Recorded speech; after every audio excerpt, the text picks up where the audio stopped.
I don't feel so hot today.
Another day to live through.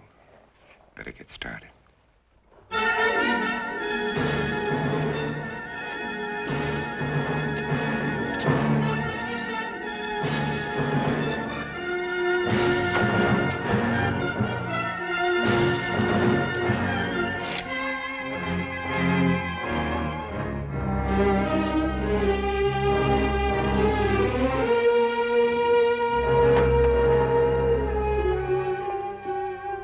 December 1965.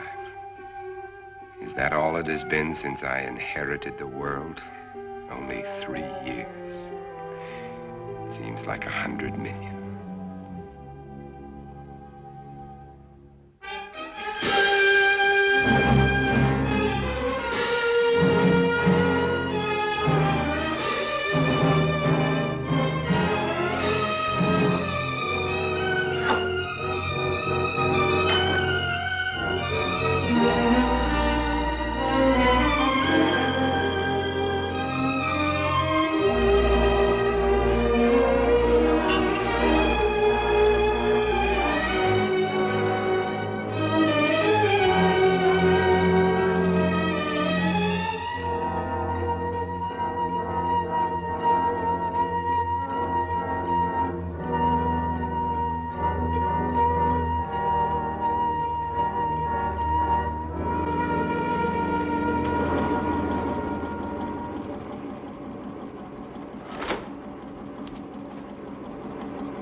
Yeah, I own the world.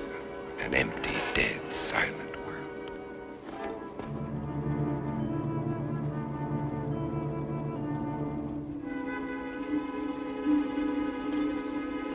More of them for the pit. Every day there are more of them. They live off the weak ones and leave them for the pit.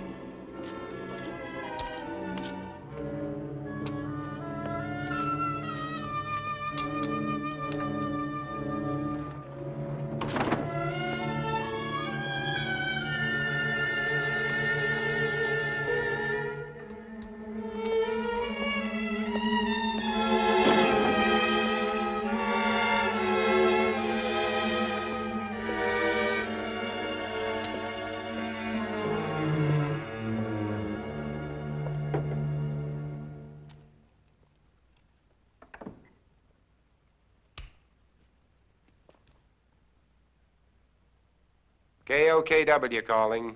Come in.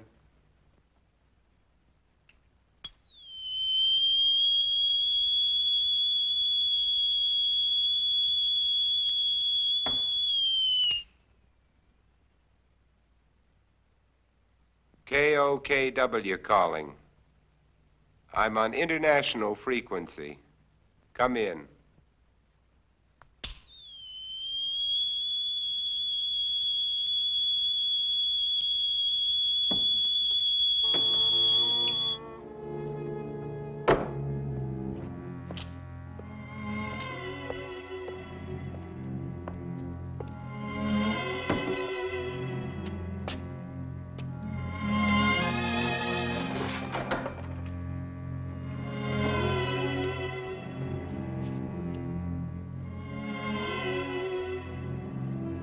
Can't bear to see their image. It repels them. I need more mirrors. And this garlic's lost its pungency.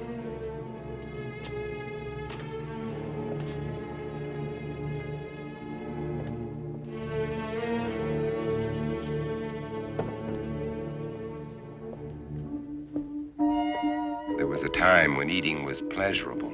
Now it bores me. Just fuel for survival.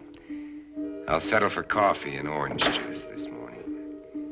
But first, there's my life to consider. I'd better replace that garlic.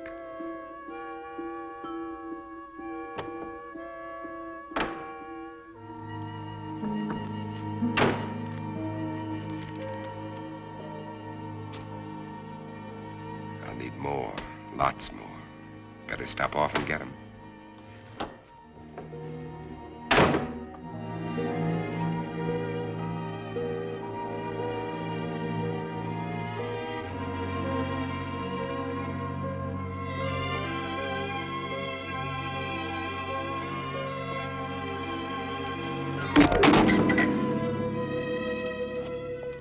I can't afford the luxury of anger. Anger can make me vulnerable. It can destroy my reason, and reason's the only advantage I have over them. I've got to find where they hide during the day. Uncover every one of them. Now, where did I finish off yesterday? Matheson Street to 31st Avenue. 11 kills. Over 3 years. And there's more than half the city I haven't searched.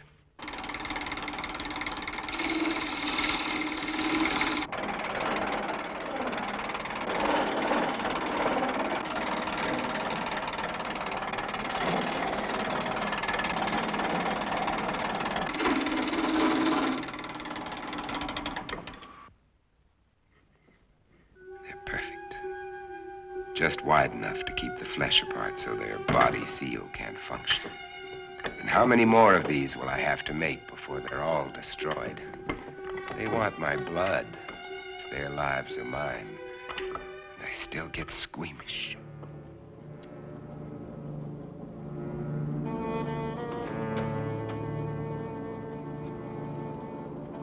Wait, that garlic. I'd better put it back where it belongs. I can't live a heartbeat away from hell and forget it.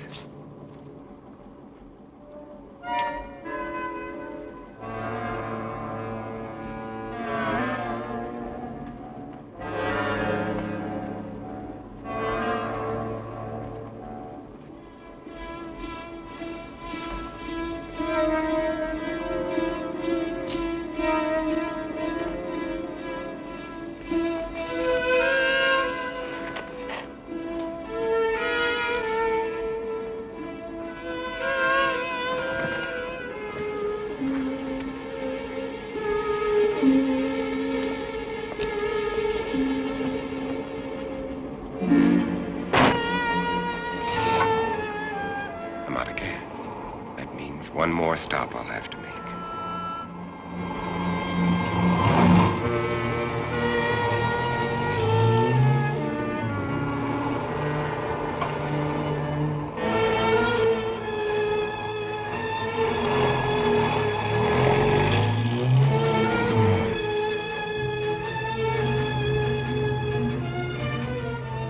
I can get rid of them later. Right now, I'm out of gas.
Still fresh. But I'll take only what I need. They've got to last.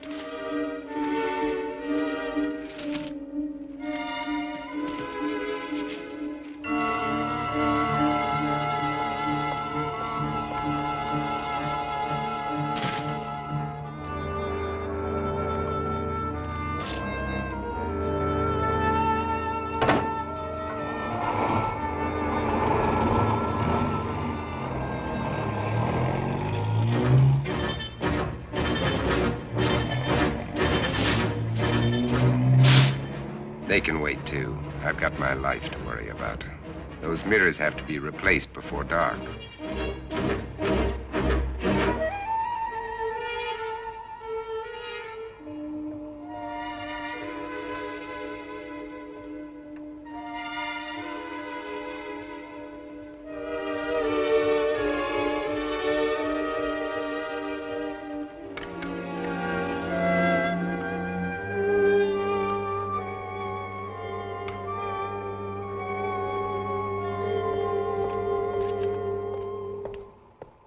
Square blocks to search. How many of them still exist? How long will I have to keep up this search?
I haven't much time left.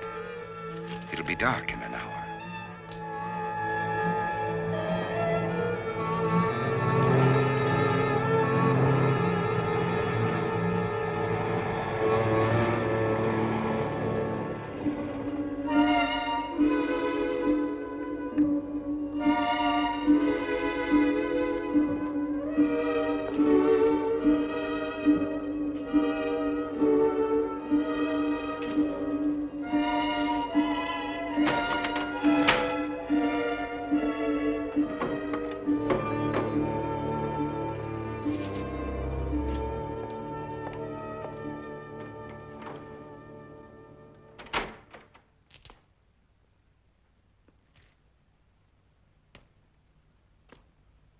And now, 12 long hours before the sun will rise and drive them back to darkness.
Another day.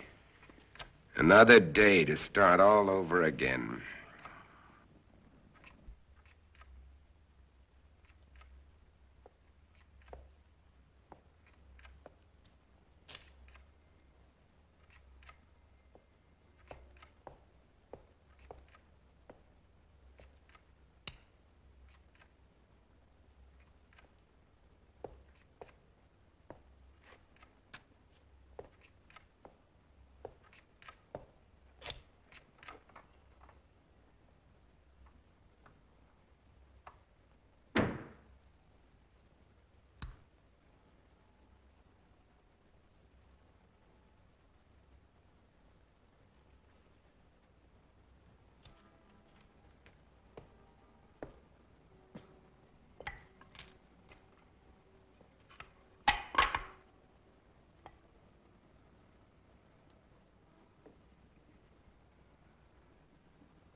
Birds. Birds. God, how I miss you.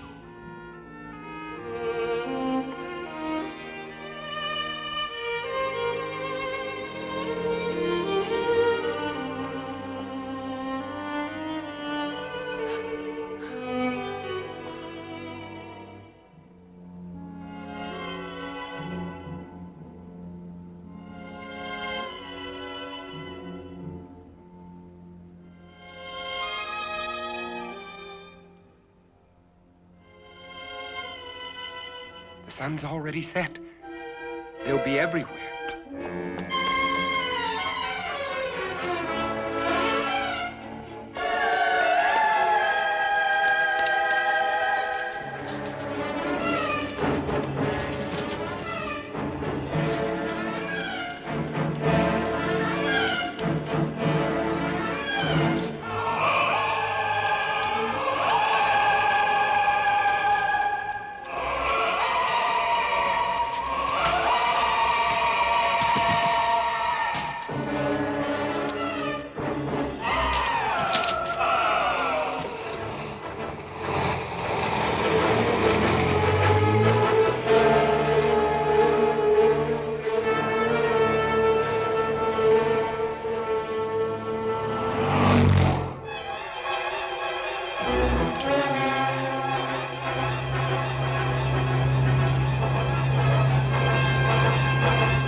It's Morgan. Get him.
Morgan. Do you hear, Morgan? Morgan. Do you hear, Morgan?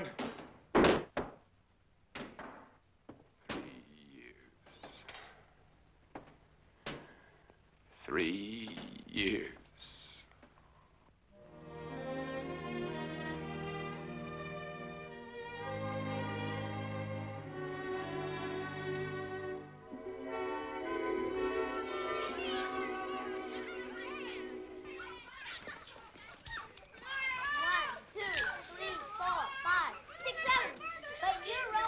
Hey, Verge. Yes? Oh, no. My makeup. My hair.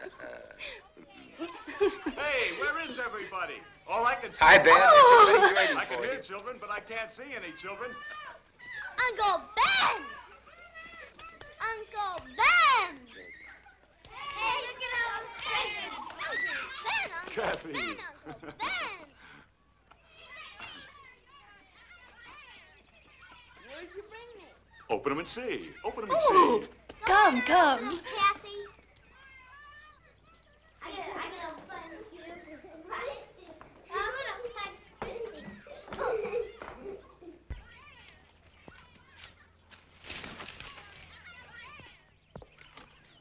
Take a look at this.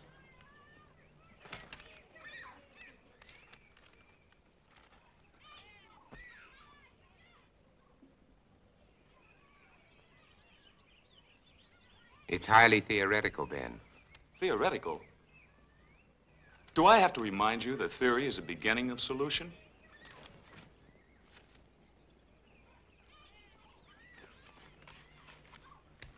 Is Europe's disease carried on the wind? Is it, Ben? Could be. And if it is, It isn't, Verge. is that what you really think, or just what you'd like to think? I Robert? cannot accept half-baked theories that sell newspapers. I'm a scientist, not an alarmist. You're whistling past the graveyard. Is that a commentary on my work at the lab? We both know how hard you've worked. I'm sorry, Ben. I just can't accept the idea of universal disease. Uncle Ben, you promised you us card tricks. All right, Kathy. Who can resist that face? All right. Card tricks. Card tricks. Robert, is it possible this germ or virus could be airborne? Anything is possible, Verge.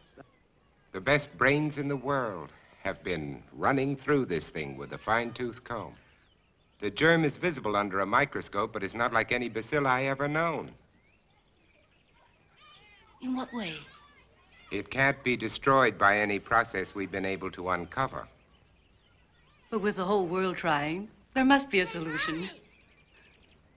Hey, Mommy, when are you gonna cut the cake? Right now, our problem is to cut that cake. Hey, Mommy! Hey, Mommy! Coming, coming.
wind wake you up?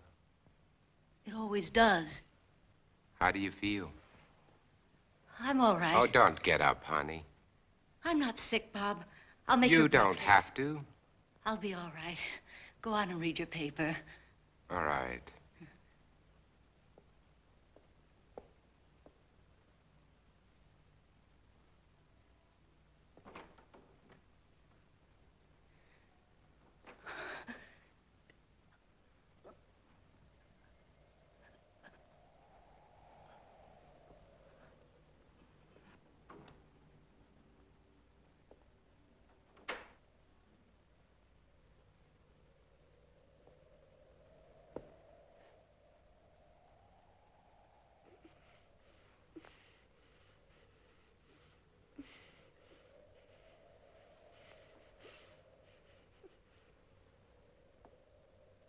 Oh, sweetheart, look, if you don't feel well, please go back to bed.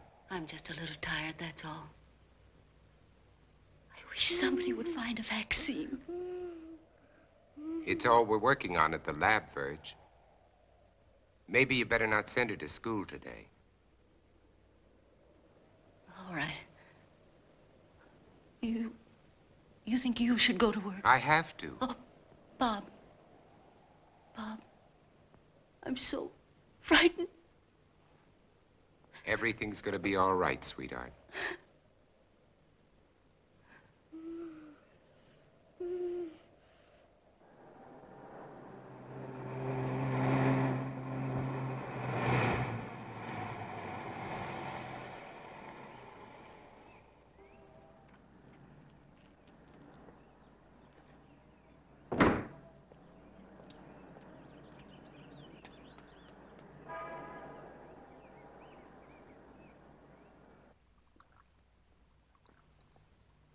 Well, The bacilli are multiplying.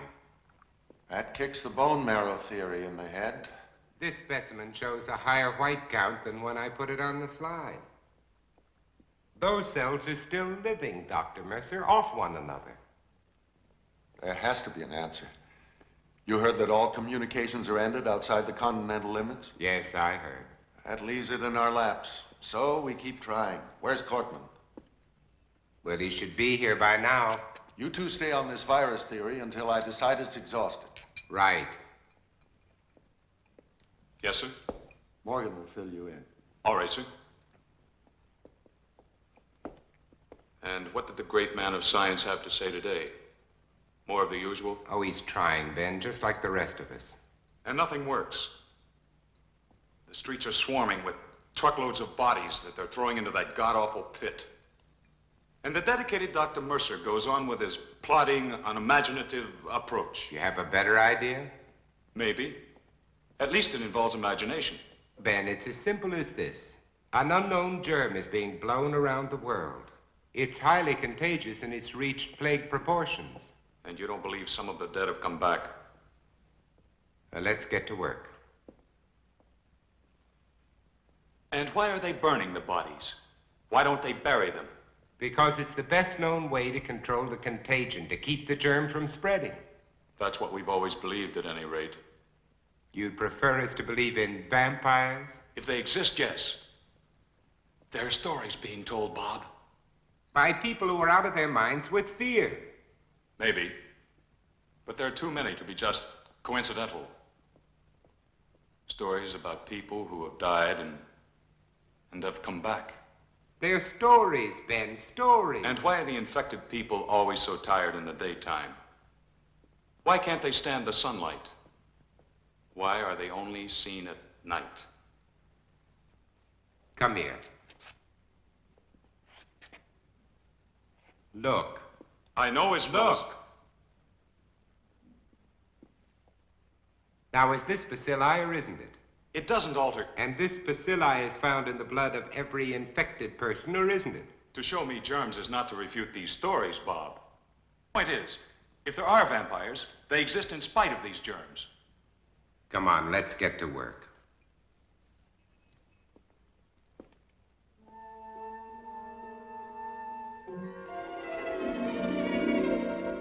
And until further notice, this station will continue its around-the-clock coverage of this national disaster. And now, we switch you to the state capitol, where His Excellency, the Governor, is speaking from the Executive Mansion. Further, I have, in conjunction with the federal government, Declared this state to be a disaster area. the public health is dependent on bodies of the deceased being burned. You must notify the health department immediately. If you have a plague victim in your home, under no circumstances should you gather publicly. In view of the dire emergency that exists, I intend to...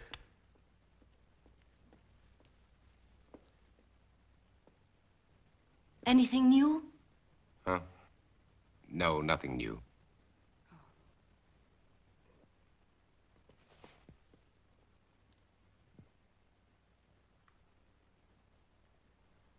Nothing.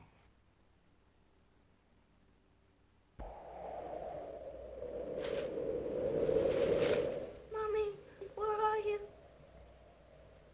Mommy, I can't see. Mommy. I'm going to call the doctor. I said no. Virg, there's nothing they can do. We can't just let her lie there. Well, this way she has a chance. If you call a doctor, he'll report it. Do you want that?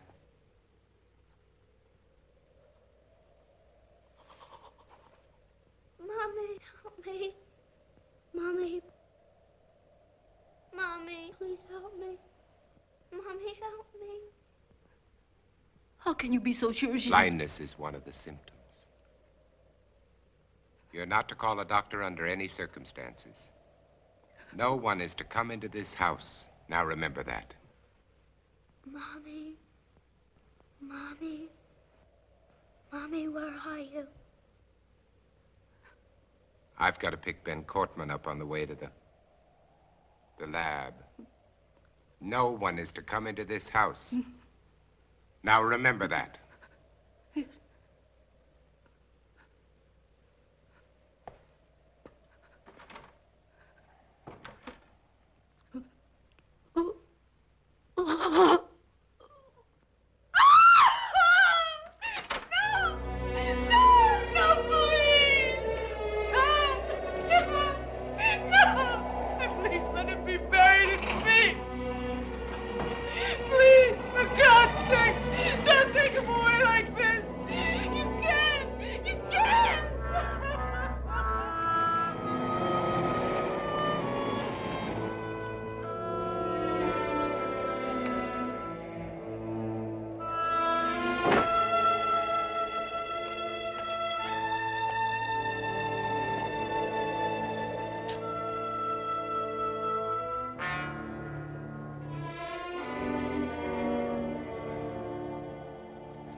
Who's there? It's me, Ben. We're late.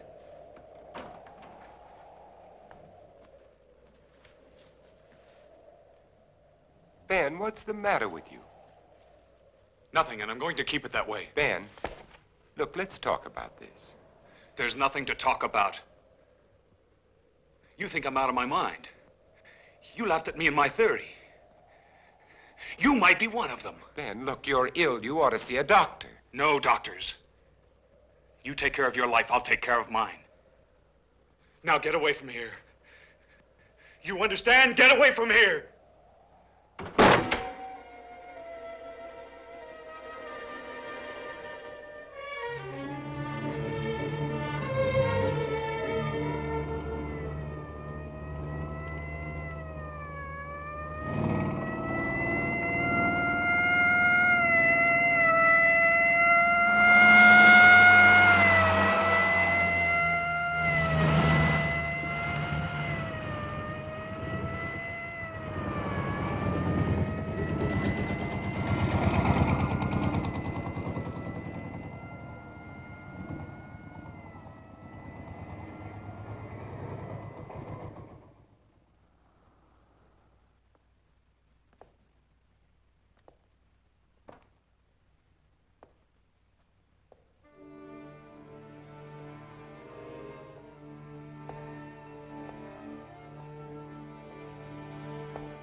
If you're looking for anybody but me, forget it.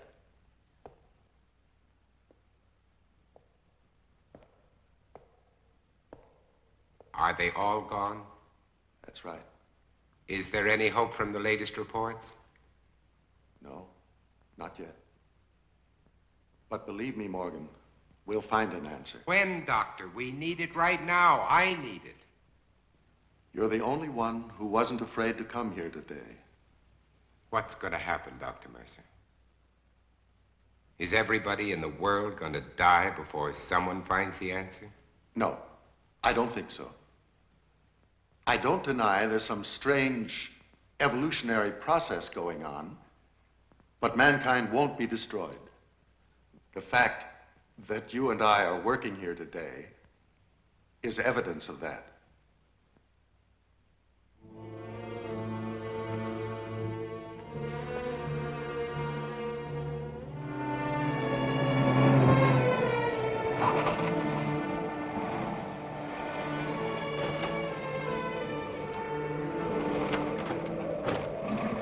All right, let's roll.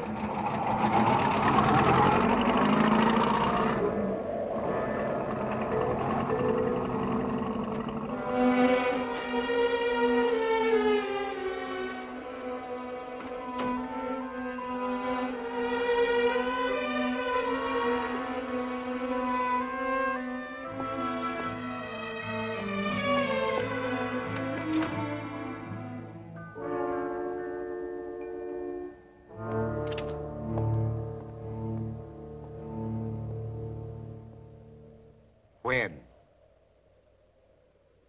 When? I called a doctor. I had to. I told you not to call anyone. Mom, she was blind. She couldn't see. She kept reaching out her hands, groping for me.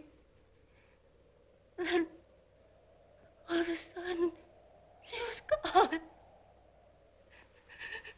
And they came and I tried to stop them. They took her. I saw a truck out there. Was that it? Was it? I'm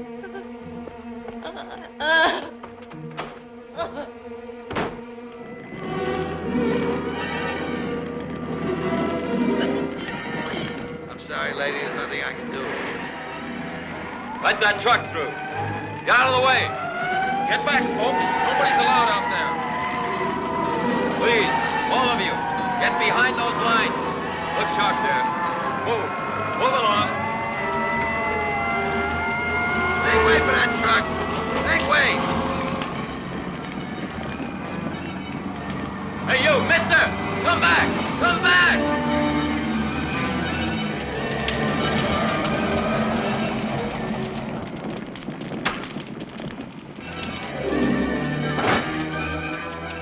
Did this truck just come in from Market Street? I said, did this truck just come in from Market Street? Mister, I don't know.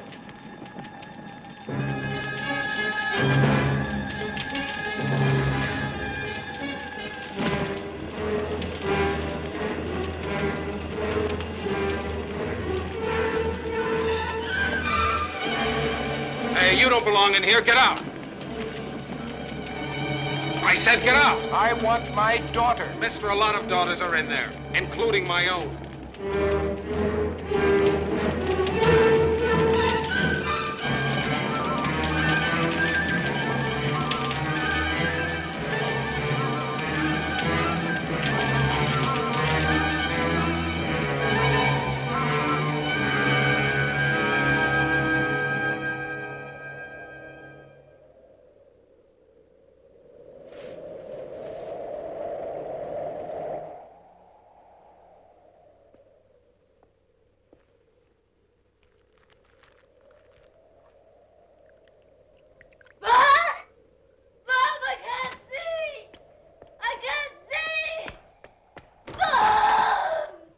Verge.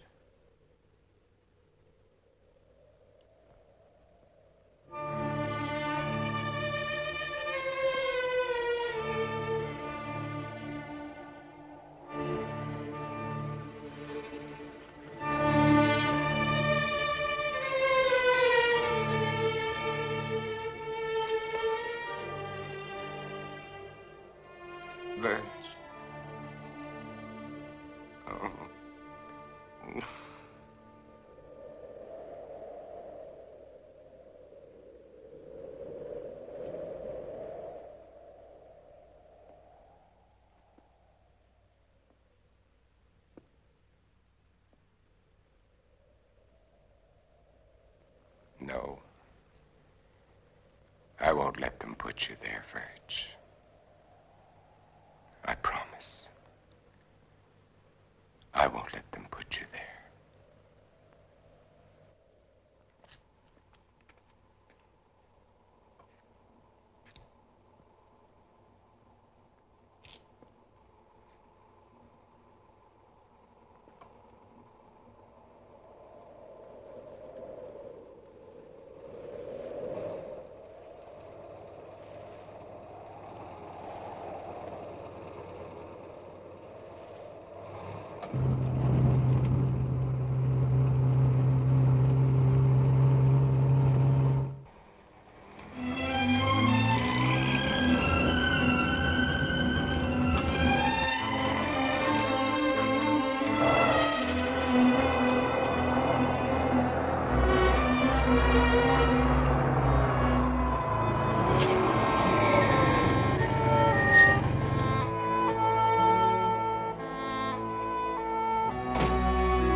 Who is it?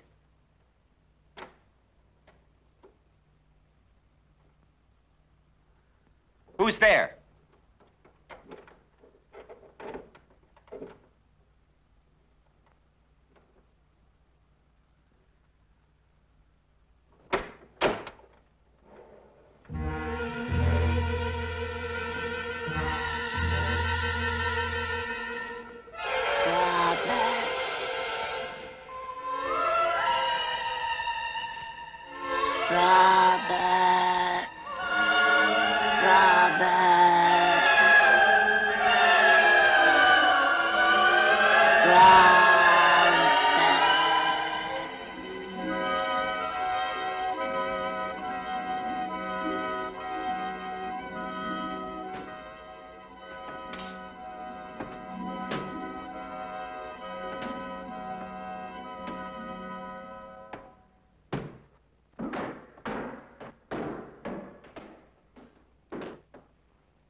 Morgan!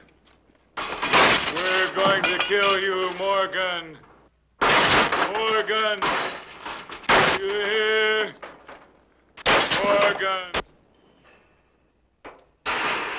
Morgan! Do you hear, Morgan? Morgan! Do you hear, Morgan?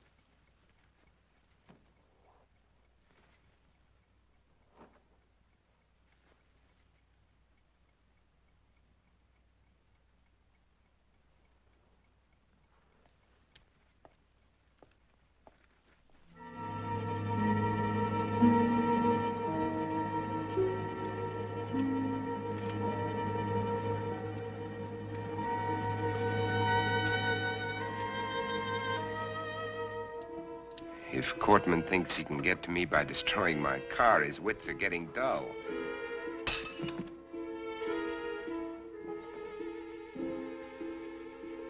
This convertible would be nice. Probably handles well. But I can't think of comfort. There was a time when I shopped for a car. Now I'm looking for a hearse. This station wagon will have to do.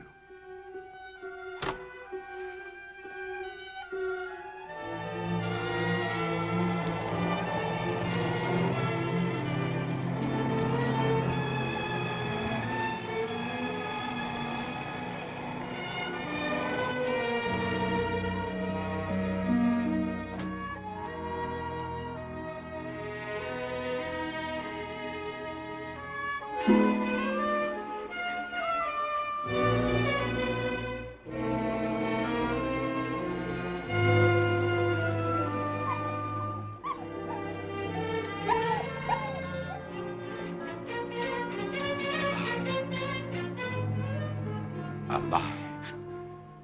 It's alive.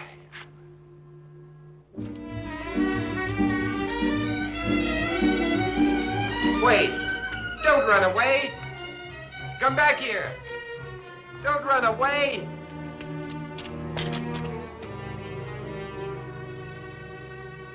Come back! Come back here!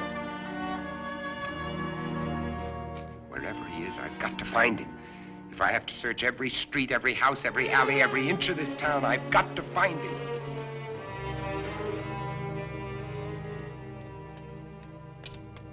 Come back! Hey, boy, where are you?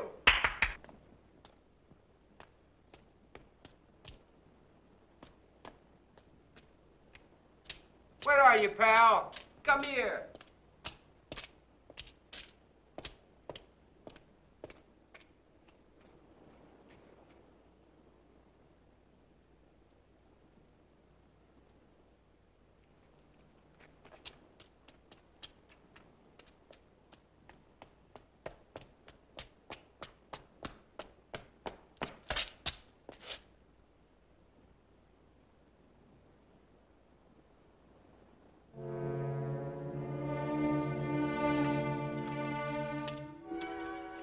They're dead.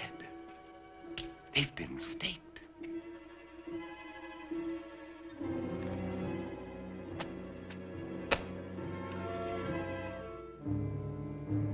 But these are made of iron. That's wood, like mine. Someone else is alive in this world. But where are they? Where are they hiding?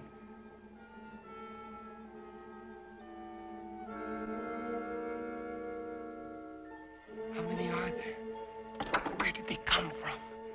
Why haven't I seen them?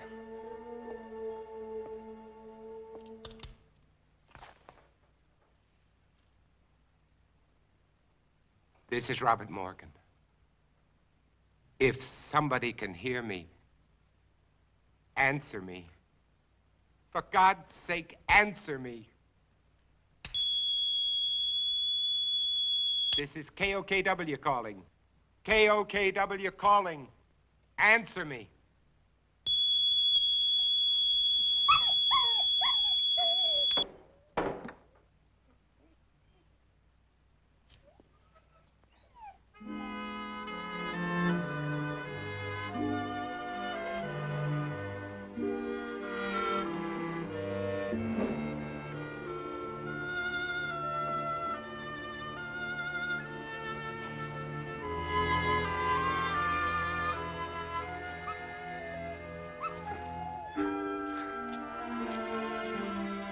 So you finally decided to come back.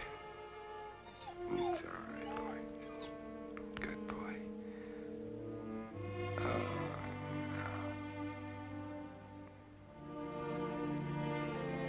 no. Don't worry, boy. You're going to be all right. Yes, you are.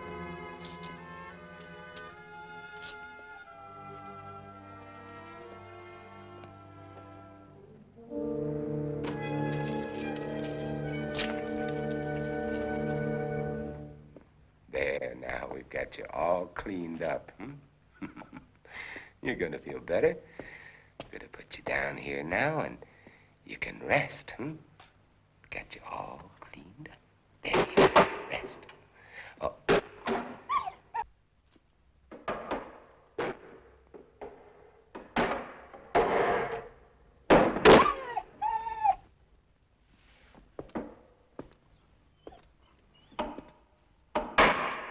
You know they're out there, don't you? You poor, driven thing.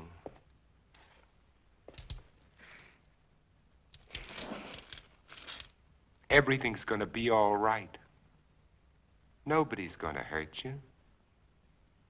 Everything's gonna be all right. All right. You're going to get better. We're gonna have lots of happy times together. You'll see, everything's gonna be fine.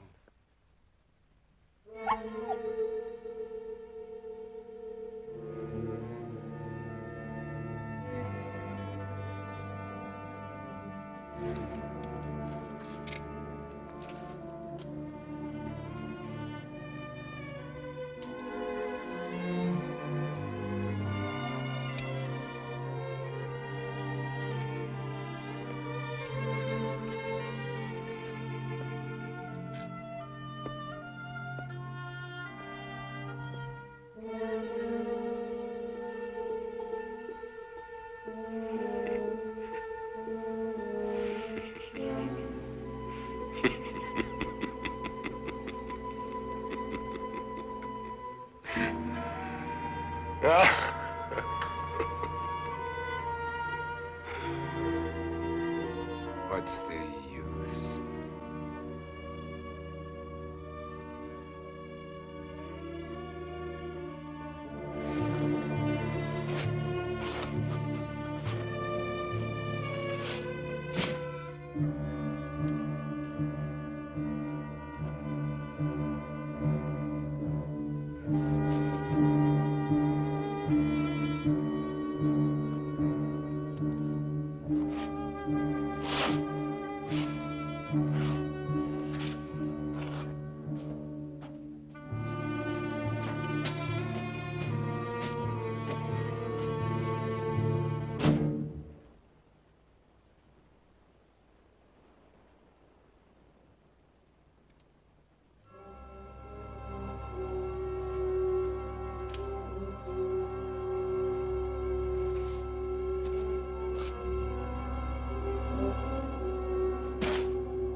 Wait, I'm not gonna hurt you. Can't you understand? Wait!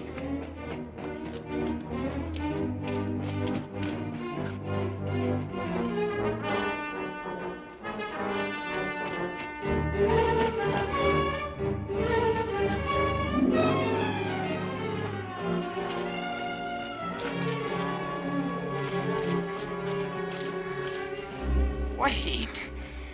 I'm not going to hurt you. Wait! Wait! Wait.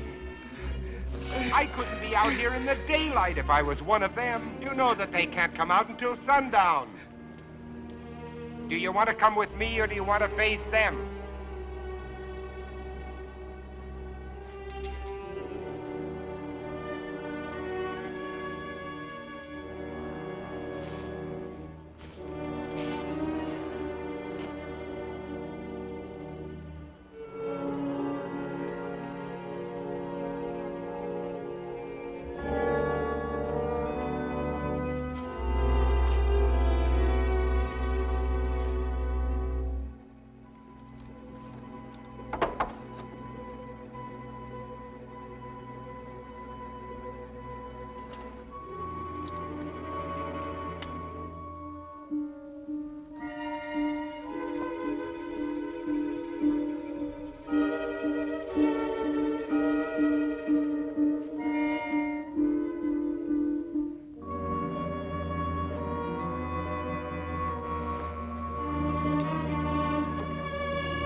You feeling better? Yes, Would you like a cup of coffee? thank you.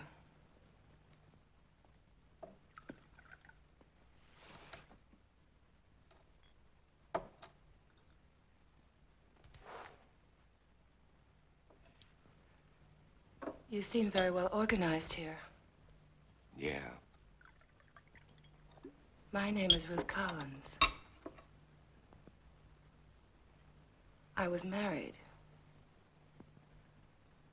I lost my husband. You are alone? You were married. Yes. Children? A daughter.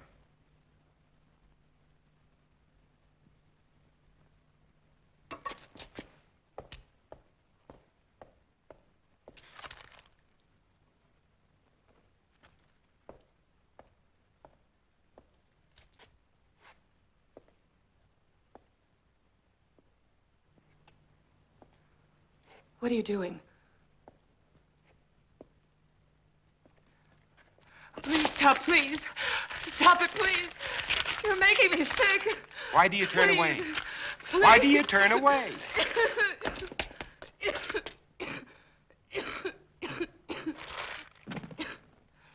You are infected. No. Infected systems are allergic to garlic. You think I'm one of them? You will be. You've made up your mind just because I... You can't change the facts by talking. Facts? What facts?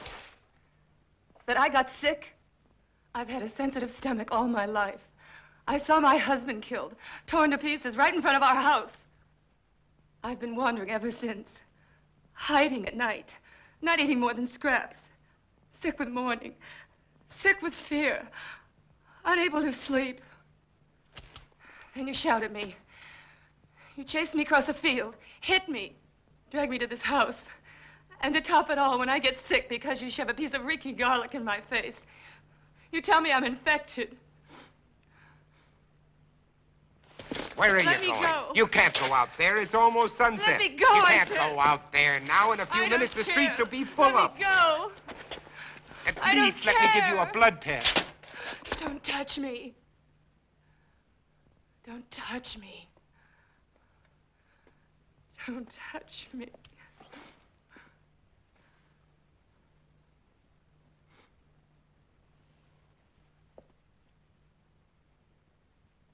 You must be hungry. I'll fix you some dinner.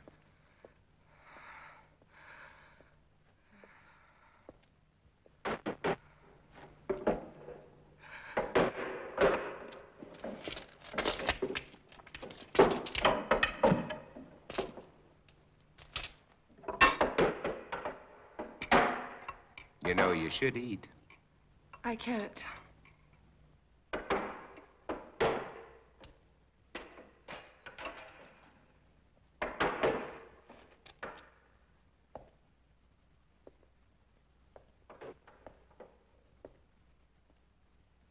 You seem used to them. Oh, as much as anybody could be.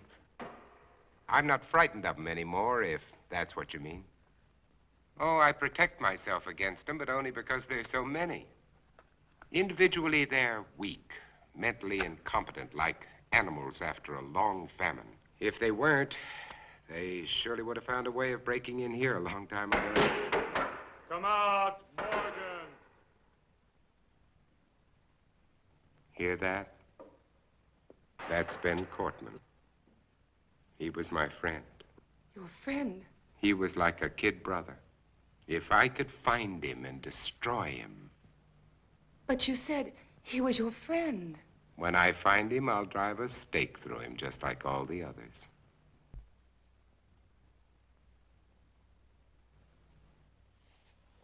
But you lived through all this. Do you know why?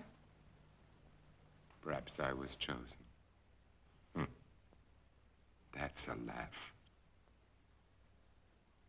Or perhaps it's because a long time ago when I worked in Panama, I was bitten in my sleep by a bat. My theory is that the bat had previously acquired the vampire germ. By the time it entered my blood, it had been strained and weakened by the bat system. As a result, I have immunity. Well, it's only a guess, but it's all I have to go on. You don't think that I'm immune, do you? It's a simple matter to find out whether you are or not.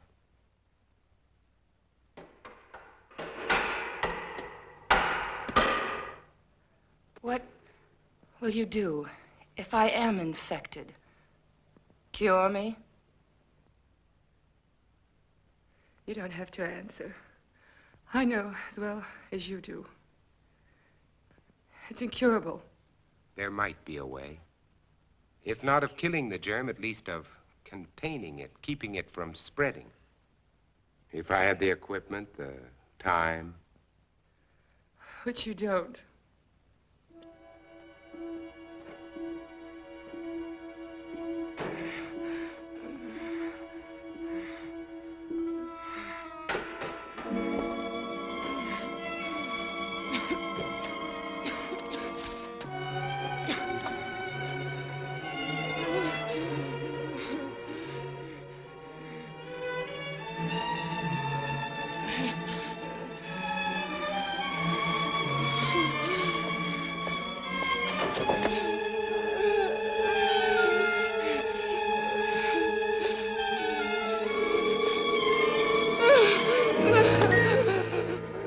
You are one of them. I was. And without that injection, I'll be one again. What do you mean? You found a solution? That's right.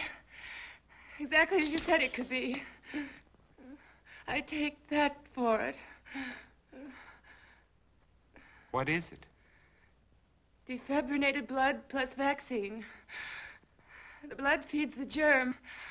The vaccine keeps it isolated and prevents it from multiplying. We've had it for some time now. We?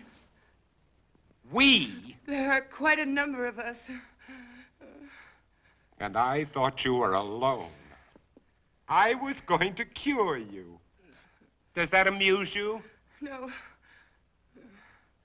Now, I want the truth. I want all of it. Why are you here? To find out if you know any more than we do. You know far less. We're alive. Infected, yes, but alive. We're going to reorganize society. Do away with all those wretched creatures who are neither alive nor dead. Start everything all over again. And you want me to join? You can't join us. You're a monster to them.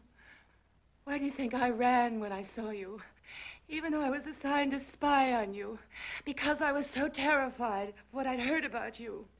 You're a legend in the city, moving by day instead of night. Leaving as evidence of your existence bloodless corpses. Many of the people you destroyed were still alive. Many of them were loved ones of the people in my group. I didn't know. Is there any way you can get out of here? What do you mean? They're coming after you tonight. That's why I was sent here. To prevent you from resisting them. And supposed to keep you here. Until they come. To kill me? Yes. Your new society sounds charming. The beginning of any society is never charming or gentle. And you pretended to be shocked at my violence. Well, what are you waiting for? Why don't you go on and use it? Get it over with. Use it. Get it over with.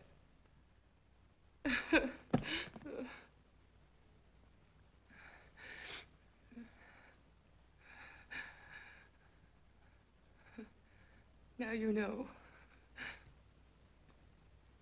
What are you going to do?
you're doing.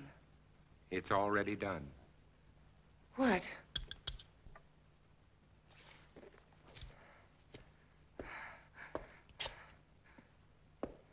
Look. Look.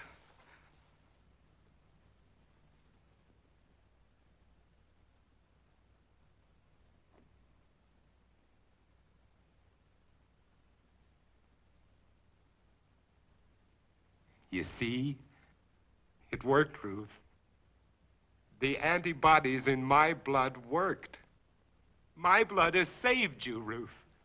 Do you know what this means? You and I can save all the others. We won't be alone. We'll never be alone again. You are sure? Wait.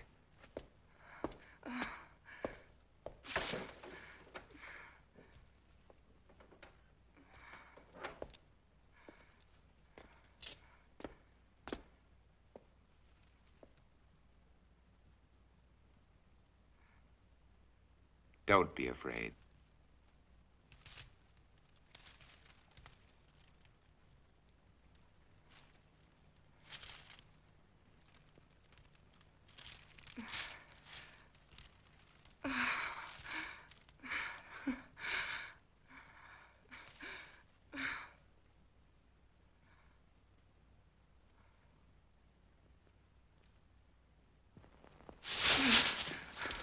Where are you I've going? got to get out of here. Tell them you're not a You threat can't to us. go out there. You You can save all wouldn't of get us. 10 feet. When they come here, there won't be time for questions and answers. They'll come to kill. For God's sake, Robert, let me go. Oh, Robert, please. Ruth, look, tomorrow. Please. Oh, Robert. Tomorrow, Ruth. Tomorrow will be No. all right. Robert, no.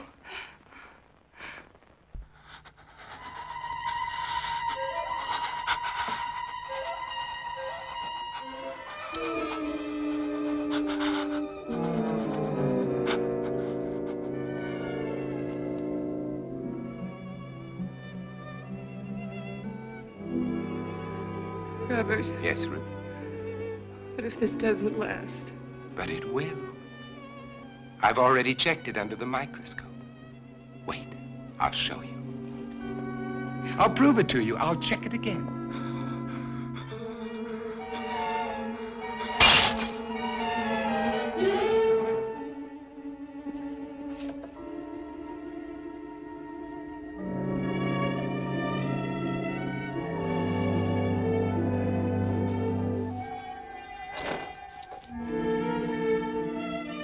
Ruth, just take a look at this. This'll prove it to you. Ruth, there's no change. I've double-checked. Robert!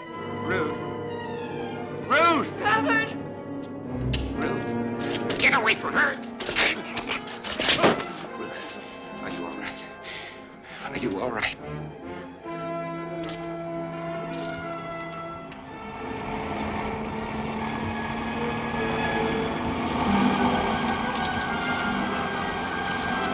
Run, Robert! Robert, run! Robert, run! They've come to kill you, Robert.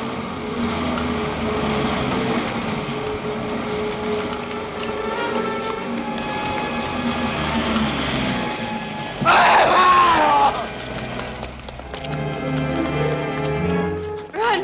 Run!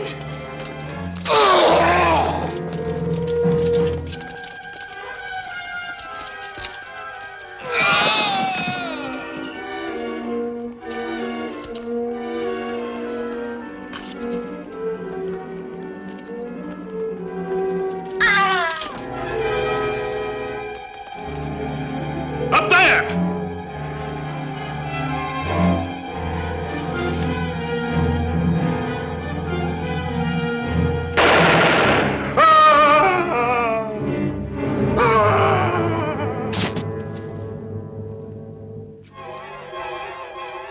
There he is. Wait! You don't understand! Wait! Get him! Get him!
Stand back.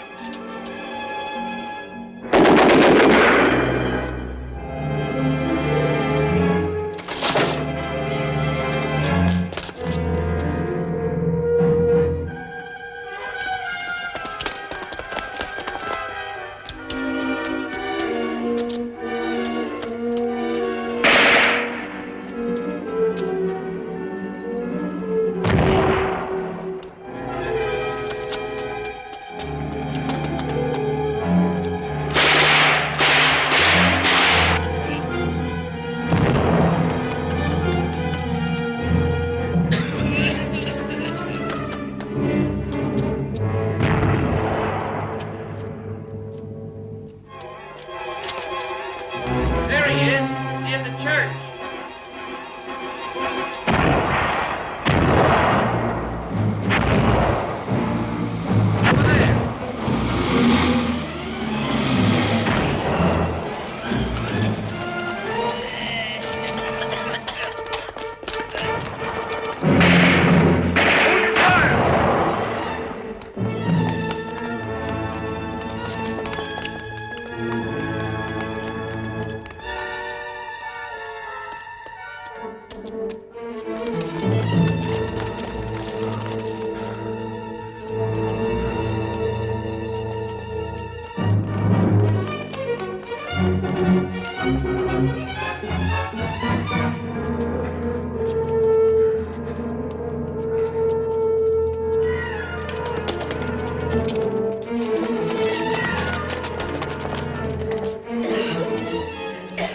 Over there.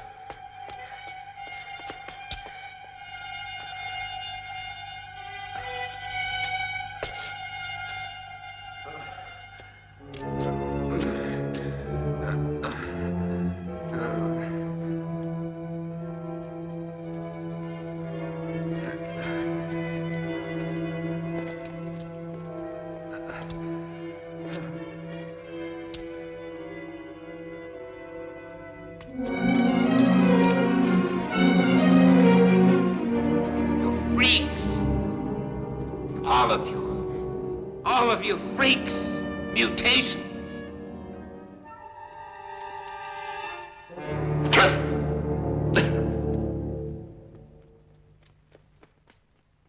Hold it! You're freaks!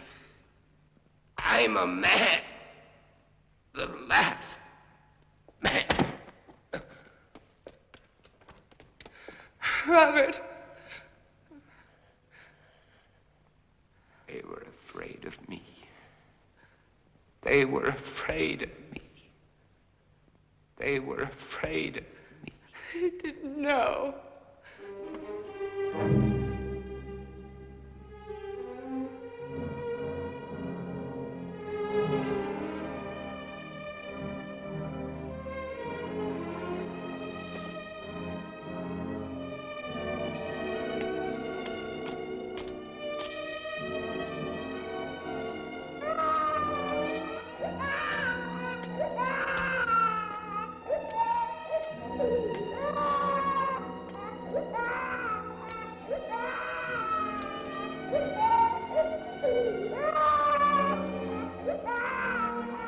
Don't cry.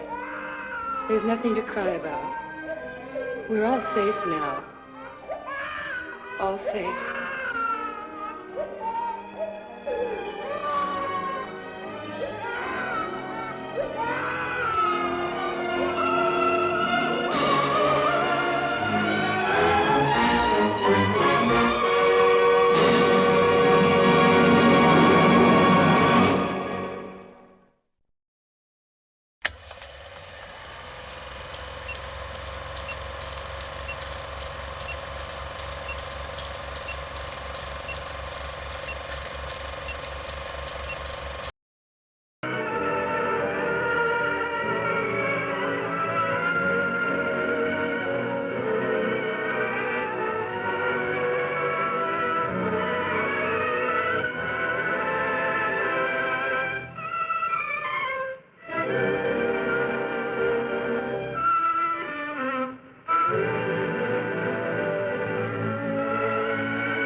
You and all other school parent groups about the country, and you must stand united on this and stamp out this frightful assassin of our youth. You can do it by bringing about compulsory education on the subject of narcotics in general, the dread marijuana in particular. That is the purpose of this meeting, ladies and gentlemen, to lay the foundation for a nationwide campaign by you to demand by law such compulsory education. Because it is only through enlightenment that this scourge can be wiped out. Out of the traffic in these drugs, a lawlessness that we can scarcely estimate has grown and is now flourishing. It exists in almost every city and hamlet in the country. It might be interesting and important for you to know some of the methods used in bringing these drugs into the country. and the work of the forces of law and order, which are daily combating the traffic, always at the risk of life by their agents. This ceaseless fight against the drug traffic is directed by the Department of Narcotics, Washington.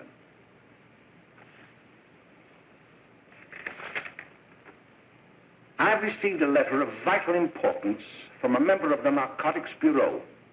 I'm going to read this letter to you. My dear Dr. Carroll, the suppression of the use of marijuana and of the forces lurking behind it are the most important jobs this department is now engaged in. At the outset of this letter, there is one vital fact I would like to submit. There is a powerful agency. I speak of the school parent associations of this country, which can be invaluable in stamping out this scourge. Their help, their eternal vigilance, could be the deciding factor in our fight against it. The weed marijuana is grown in every state in the Union. Recently, in the city of Brooklyn, New York, a field of marijuana was found behind a tenement court. The weed was here being cultivated, regularly stripped and dried and sold in schools and at government army posts in and around New York. The dried leaves and berries are ground up and made into cigarettes by a simple hand machine. The deadly narcotic is thus quickly and easily prepared for its market. The sale of marijuana is even more difficult to detect and halt than the traffic in drugs such as opium, morphine, and heroin. They are hidden in fake jewelry cases, in the heels of shoes, women's shoes especially, because the drugs can be secreted in false heels. Hollowed shaving brushes are another medium. Books with false centers are often used. Watch cases are convenient hiding places. The value of drugs thus seized is enormous. Recently, a huge supply of heroin was taken. It was concealed in an apparently harmless shipment of 35 barrels of olive oil. The deadly drug was burned in the incinerator of the Bureau of Engraving and Printing. And more vicious, more deadly even than these soul-destroying drugs is the menace of marijuana. No doubt many of you do not believe that these things do happen, that they cannot happen to you. You may also believe that the facts have been exaggerated. Let me tell you of something that happened right here in our own city. You probably read about it in the papers. However, I'll give you the real facts behind the case. There was an apartment near one of our high schools. It was run by a woman known as May Coleman.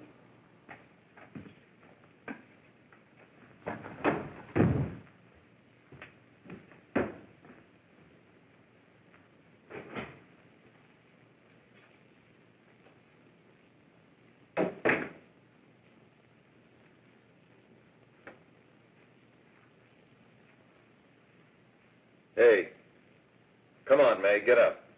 What time is it? Time to get up and give this place a going over. Looks like the Marines had landed. Oh, that bunch last night was high enough to take over the Marines and the Navy. You better get on the job. Some of the kids may be up this afternoon. Oh, Jack, we can get along without dragging those young kids up here. Oh, why don't you button up your lip? You're always squawking about something. You got more static than the radio.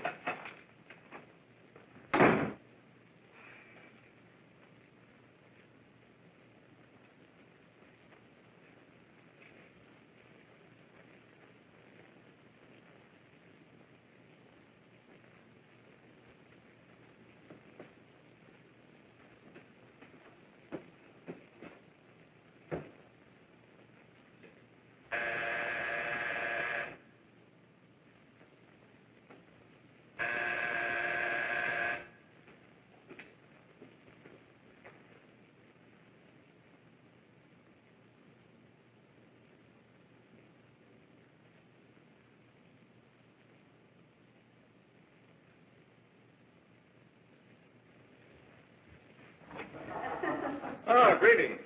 Well, hello, fella. How are you? Fine, how are you? Come here. Come here. Glad to see you. His name? Should be right in. Just sit down and make yourself comfortable. Hey, Say, what kind of a joint is this, Eddie? Oh, it's all right, Gwen. See, they probably had a party last night. Oh. A couple of your customers, May. Yeah? They're old enough to know what they're doing. Not like those young kids you bring up here. All right, all right. Listen, I'm going to blow. Where are you going? I got to make some deliveries, and I'll probably drop by Joe's place and bring back a couple of the kids. Oh, I wish you'd lay off those kids. Oh, why don't you get over their complex?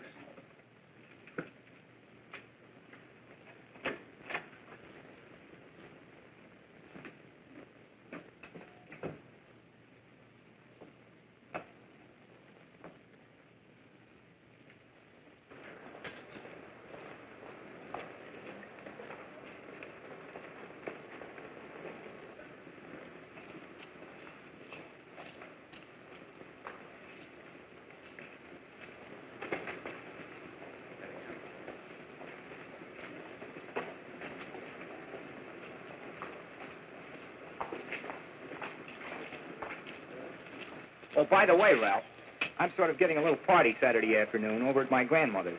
You know, the place with the swimming pool? Like to come? Thanks, Eddie. Maybe I will. I'd sure like to have you. Okay, I'll probably drop over. So long, Ralph. See you later. Hey, Ralph. Hi, kid. Fine, Jack, and you? Oh, great. Where you heading? Oh. Hey, how do you like that?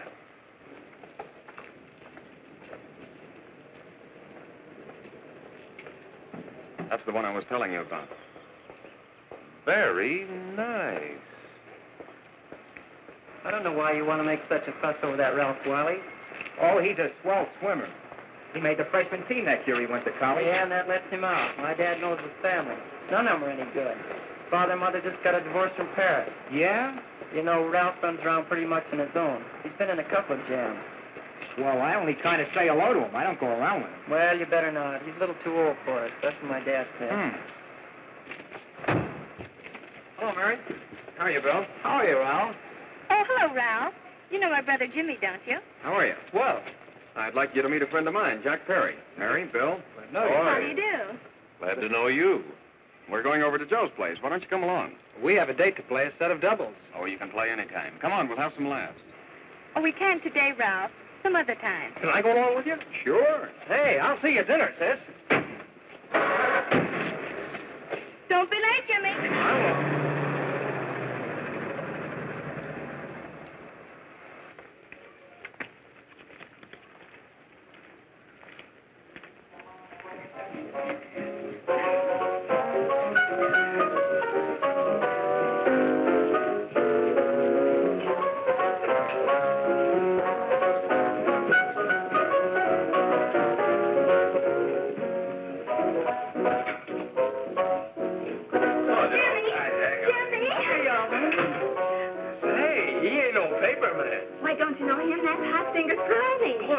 Swings out hot with a mess of jive. You want to dance? Do I?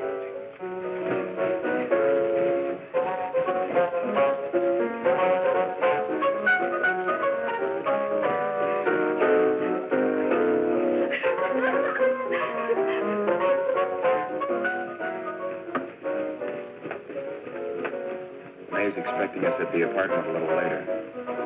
Any new prospects? Maybe.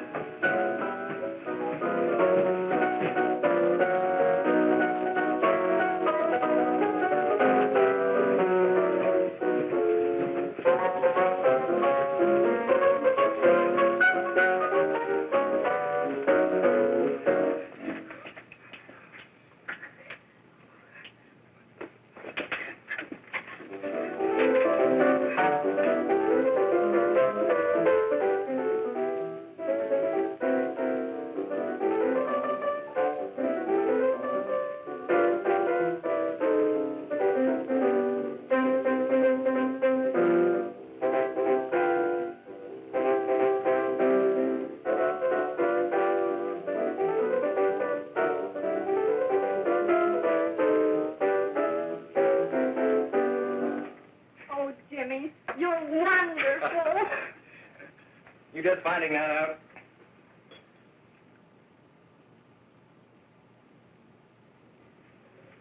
Why can't we go now? Sure.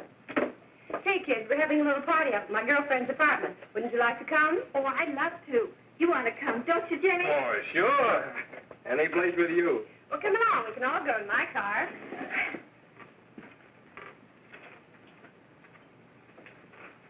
See you later, Joe.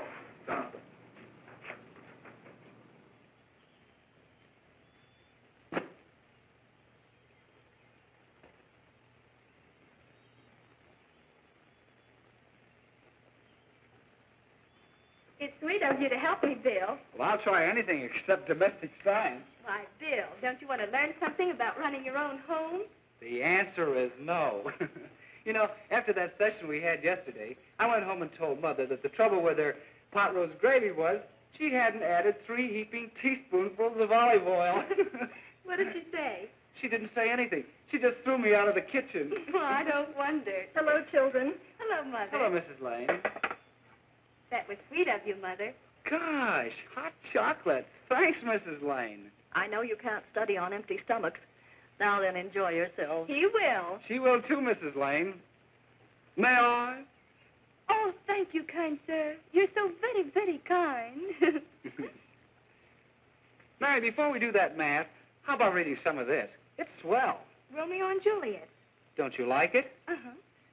You know, when I study this, I kind of think of you. I just sort of feel as though you're there beside me. Well, listen.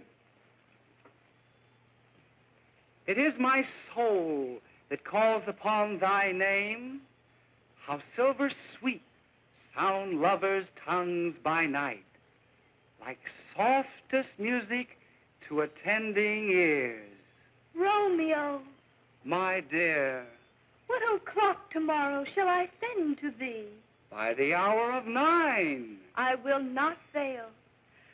'Tis 20 years till then.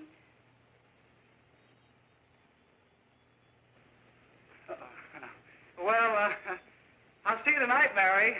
Goodbye, Mrs. Lane. Goodbye. Goodbye, So Bill. long. Gosh, oh! Oh, Bill! Oh, I guess I'm all right. Well, bye. Bye. Hey, Jay! Oh, Julie.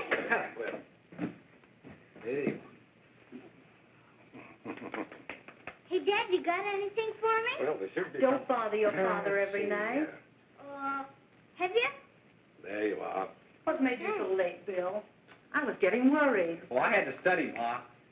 He was not. I saw him out walking with his girl. Bill's got a girl. Got a girlfriend. Ma, make him cut it out. Junior, Well, Bill has got a girl. quiet. And put that candy away till after dinner. Henry, you shouldn't have given it to him. Well, he has got a girlfriend, and her name is Mary. Yeah, I'll shut you up. Bill, Junior, put that carrying on. Junior! Oh, that's a little They're all right there, young. Mary's little Ann. Mary's little Ann. I didn't mean to Bill Ernest, I didn't. Oh, well, what I'm burned up about is that you didn't say Bill had a swell girl. Gee, it must be love. She'd have to be swell for you to like her. Uh-huh. Sounds like you want something. Come on, what is it? Well, it's my model airplane. It won't work. Gosh, Bill, you could fix it. You can fix anything. Okay, I'll fix it. Dad, read me 20 pages, will you? Yeah, here we are. You see? Oh, hello, Jimmy. Mary told me to wait and tell her she had to go home. Her mother wanted her to go to the dressmaker with her. Oh, thanks, Jimmy. Must be getting grown up. I see Mary let you have the car. Yeah. I take you any place? Well, I wasn't going any place in particular. Well, then, how about driving me over to the Joe's place with me? I'll buy you a soda. I never drink that stuff. Well, gee, I'll buy you something else. Okay, you're on the hook for 1 root beer. Well.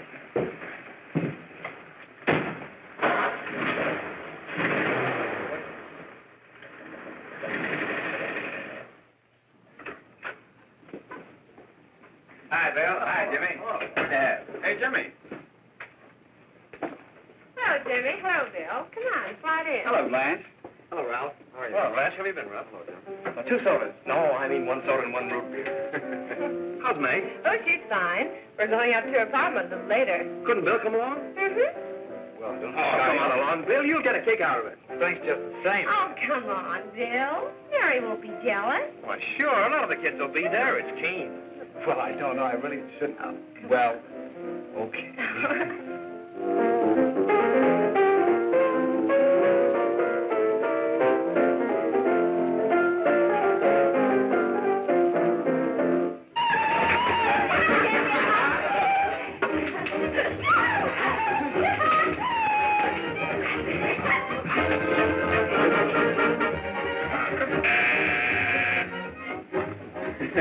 Hiya, kid. Hello, Jack. What do you say?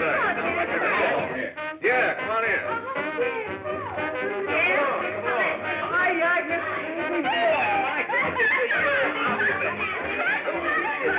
Come on, Bill. Don't stand there.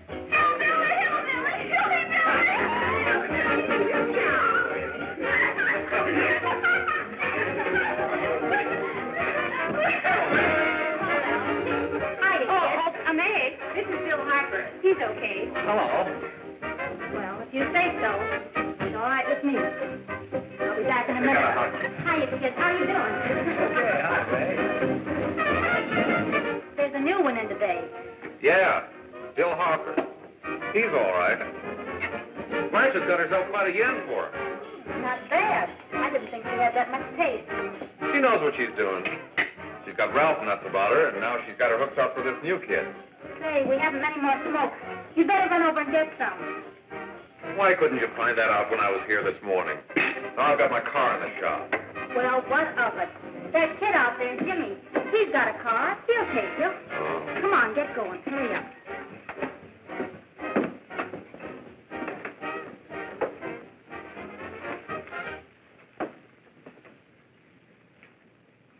Hey, Jimmy. Yeah? I've got to run over to Cedar Avenue for a minute. You've got a car, haven't you? Why, yeah, my sister. Mind giving me a lift? Why, sure. Come on. Okay.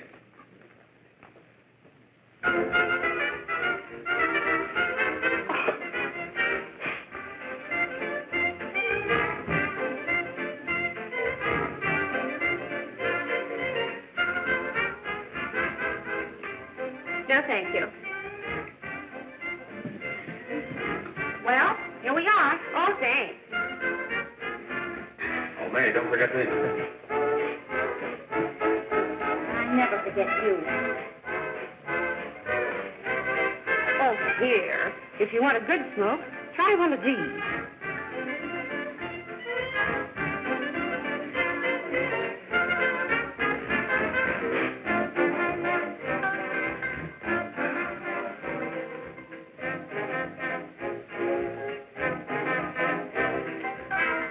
I thought you were a squirt. Of course, if you're afraid. That's bitter. That's more like it. I know you like that. Really, you will. Now just take a puff of that.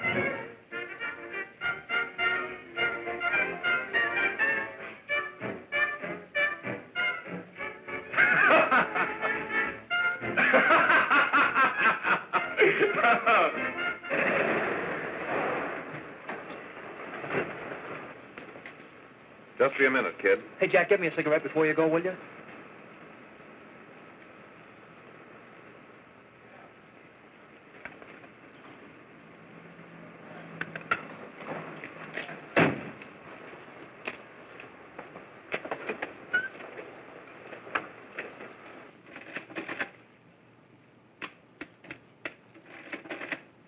Hello, Jack. Hi, boss. How's business? Getting better every day. Those kids sure go for it. Swell. Had to run over for a couple more cartons. Ran short today. All right. Yanni, that's 10 gross for Jack Perry. Who? Pete Daly. All right, send him in. It's all right, stay where you are.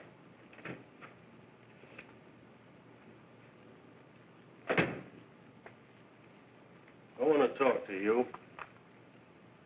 All right, go ahead. Jack's okay. What's the beef? Listen, you never heard no beef when I had to sell that rotten gin. You're after the dough, aren't you? Yeah, but I don't need dough that bad. Taking two-bit pieces from kids. There are millions of two-bit pieces just begging to be taken. Don't be a dope. I'm just dope enough to draw the line selling hop to kids. All right, Pete. You know what my policy has always been. If the boys are not satisfied, I'm always glad to have them retire. Retire permanently. So long.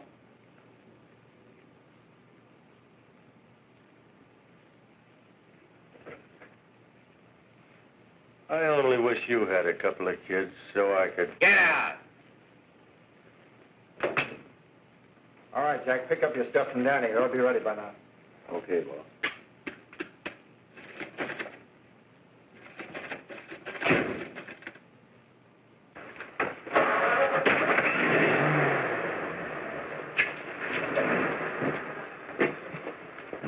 Let's go, Jack. I'm red hot.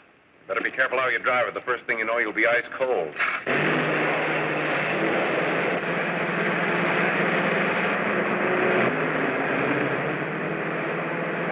Take it easy, kid. Slow down. You'll kill somebody.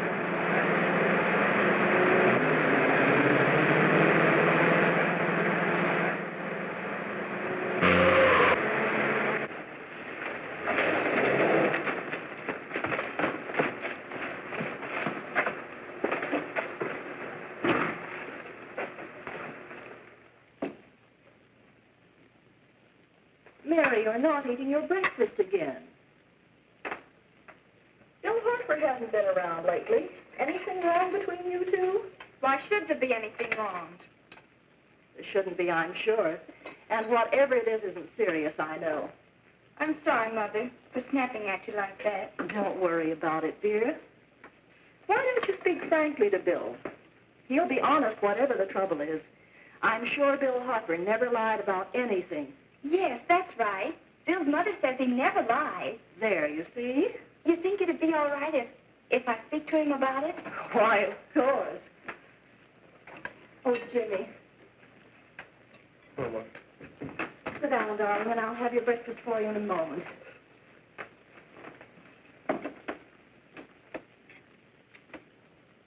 Jimmy, there's something worrying you. What have I got to worry about? Why don't you tell me? Well, for Pete's sake, don't start to cross-examine me, will you? I'm all right. Jimmy! Don't let Mother see you like that.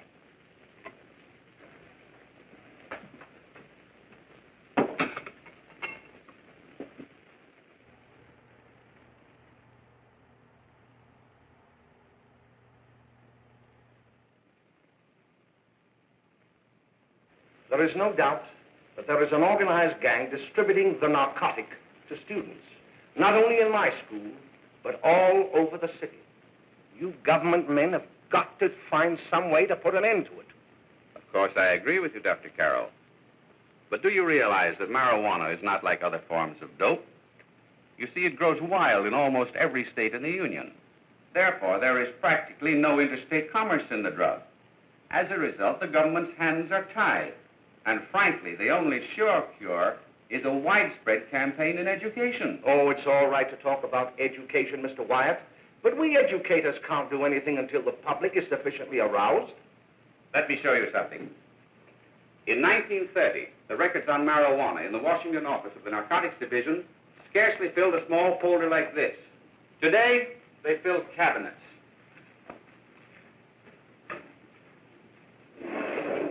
All these devoted to marijuana records. Here is an example. A 16-year-old lad apprehended in the act of staging a holdup. 16 years old and a marijuana addict. Here is a most tragic case. Yes, I remember. Just a young boy. Under the influence of the drug, he killed his entire family with an axe. Then there is the most vicious type of case. Here, in Michigan, a young girl, 17 years old, a reefer smoker, taken in a raid in the company with 5 young men. Here is a particularly flagrant case. Yes, I remember. The newspapers made quite a play of it. In West Virginia, wasn't it? Yes. And there are hundreds of them coming up, new ones every day. I'd like to take these records, if I may. I feel they would be of invaluable assistance to me in combating the evil in my school. You're very welcome, Dr. Carroll. Thank you. Sit down, Bill. There seems to be something wrong. What is it? You were always a fine student. You always had excellent grades.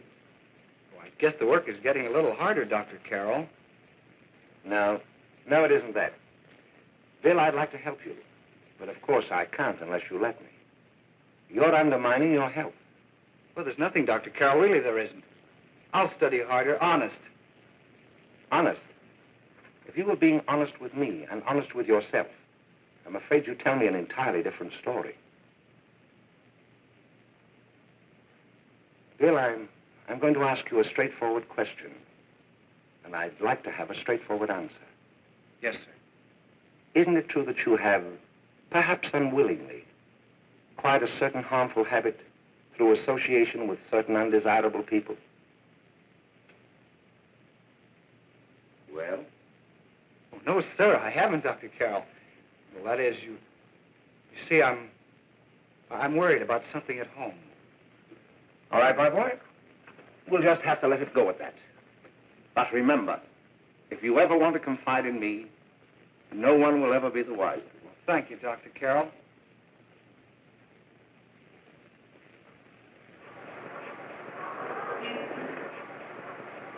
Hello, Mary. You want to play a set? Thanks, Teddy, but I'm waiting for someone. Well, if you're waiting for Bill, he hasn't been here for weeks.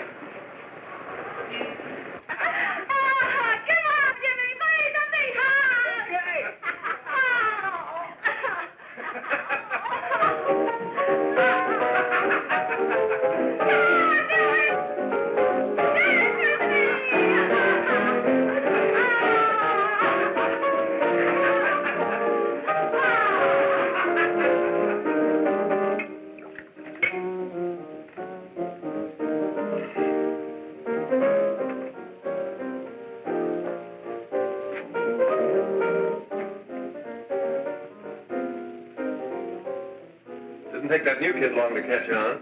Don't take any of them long.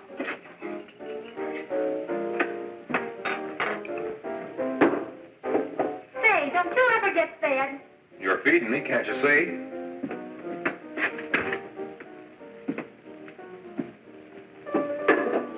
Give me a knife and a fork, will you? Get it yourself.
Morning, Miss. We're from the police department.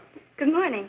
We're tracing a hit-and-run driver. Someone caught the license number at the place of the accident but didn't get it quite right. So we're checking all numbers like it, and yours was one of them. Well, I'll try to help you. You remember what you did on the 29th of last month? Oh, that was the day before Mother's birthday. Oh, yes, I remember that because I left school and went directly to the dressmaker's with Mother. I was there all afternoon. Did you happen to loan your car to a couple of men? No, I had the car all afternoon myself. Well, thanks, miss. Sorry to have troubled you. Tell me, was the person killed? Unfortunately, he wasn't, but that's still no excuse for hit-and-run driving.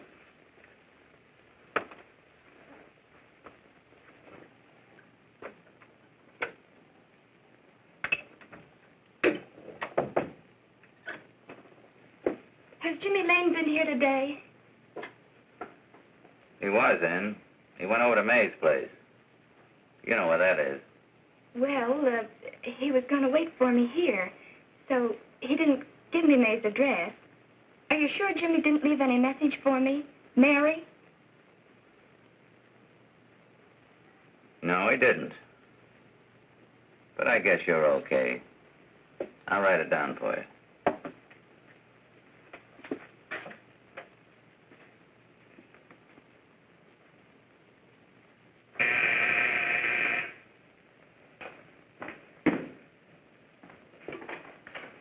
Mary, come right in. Is Jimmy here? Oh, why, he's around somewhere. I think he went out to take Agnes home, but he'll be right back. Come in and sit down, Mary.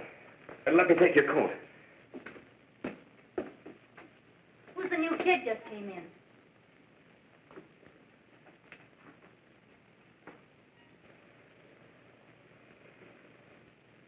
Oh, it's that gal that Ralph's gone overboard for. It's funny, we've never been able to get her up here before.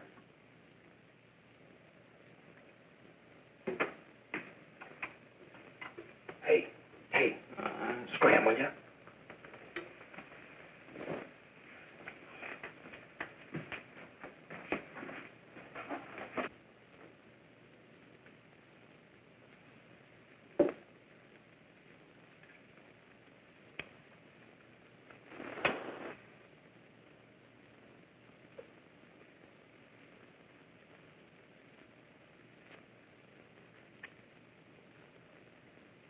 Smoke, Mary? Thanks. Are you sure Jimmy will be back soon? Sure, any minute.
Say, what's the matter? Am I an orphan?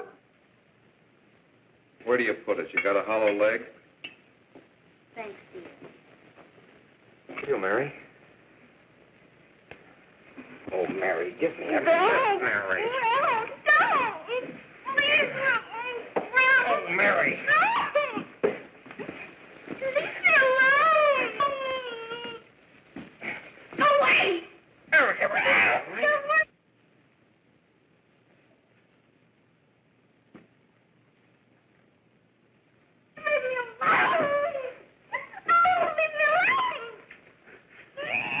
Everything's all...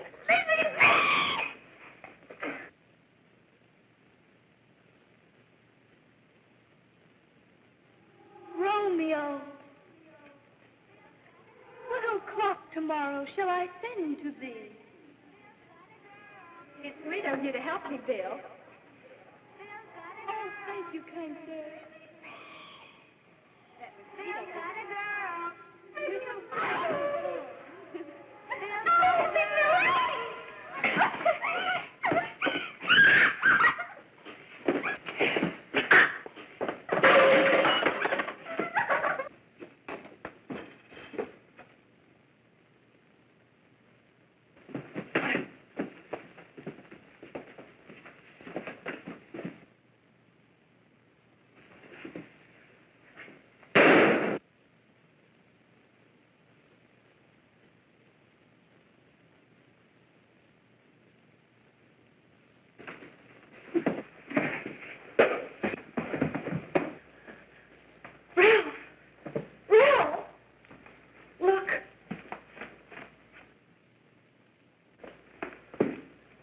Jack, is she all right?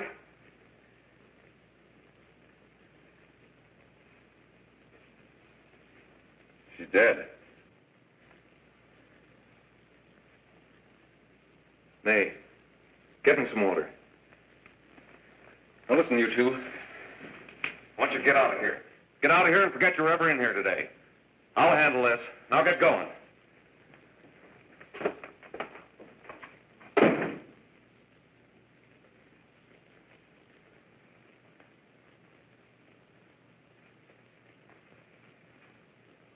Give it to me.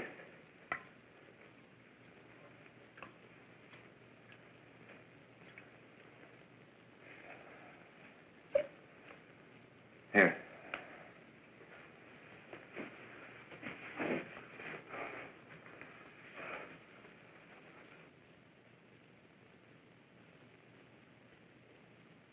Harry.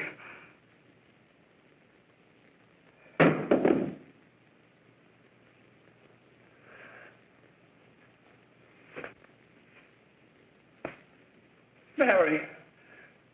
Mary!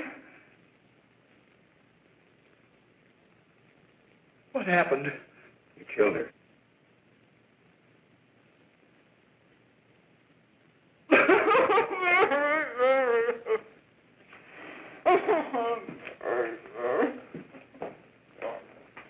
Look. After I scram, you call the cops. And this is your story. Remember it. These two kids came up here for a couple of beers. You were out in the kitchen, you heard the shots. When you got in here, that's what you found. Just stick to that story. Mary! Mary, speak to me. Mary!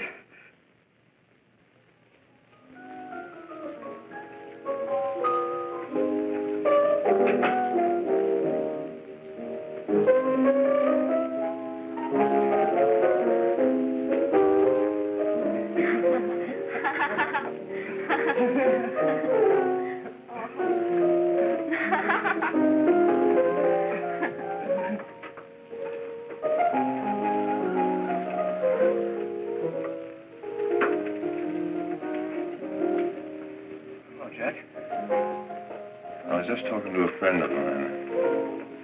A cop. Sergeant on the homicide squad. The guy you hit that day died. Died? You didn't... No. I didn't crack. I'm not going to. Nobody will ever know you were driving that car. Well, thanks, Jack. Just as long as you keep your mouth shut that you were ever up in May's apartment. Why, sure, Jack, sure. Okay.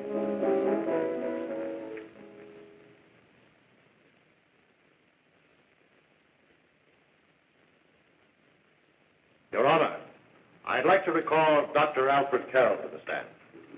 Call Dr. Alfred Carroll to the stand.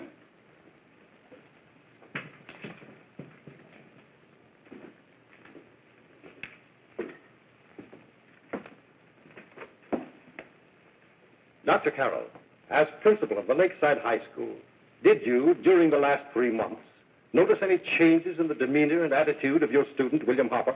Yes, in a number of things. For example, at times disassociation of ideas. In another instance, I happened to attend the recent interscholastic tennis matches. And while Bill Harper had been considered an exceedingly good player, I saw him miss the ball by as much as 3 or 4 feet. This, I understand, could be attributed to the use of marijuana. It causes errors in time and space. Objection, Your Honor. The witness isn't qualified to express opinions upon the effects of narcotics. Sustained. Dr. Carroll has been called merely as a character witness. Well, then, although you didn't know to your own knowledge that the defendant was using marijuana, did you notice any changes that would lead you to believe, as an educator, that he was under some severe mental strain, which might possibly have been induced by some drug? Yes, I recall distinctly a few weeks ago. It was during a class of English literature. There was a serious discussion of Shakespeare's Romeo and Juliet when he suddenly burst into an uncontrollable fit of hysterical laughter. Oh, by the way, Dr. Carroll, 6 months ago, what would have been your opinion regarding the character of my client?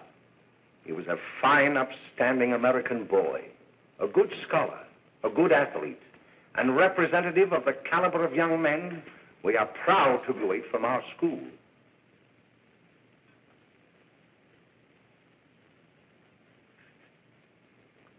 Oh, snap out of it, will you? It's not our fault. Why'd I ever bring him up there anyway? He's just a kid. I can't hang him. Shut up, shut up! Why don't you let yourself go? Talk.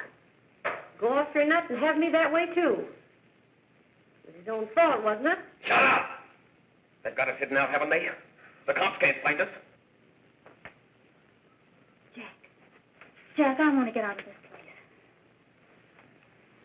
You're going to stay here as long as we have to keep those two out there undercover. Until the trial's over. Or the boss gets a better idea. But they're getting on my nerves. It can't last much longer. I'm not worried about her. We got to keep him gagged. Oh, he's about ready to crack. All you got to do is keep him from having too many reefers. Any day now, that punk will get hot. He'll probably spill and tell all he knows if he gets the chance.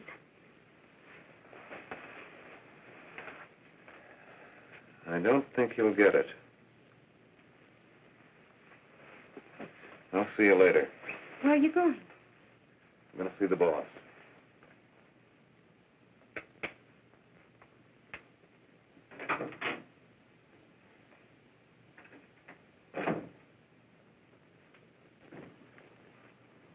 Hello, Jack. Hello, boss.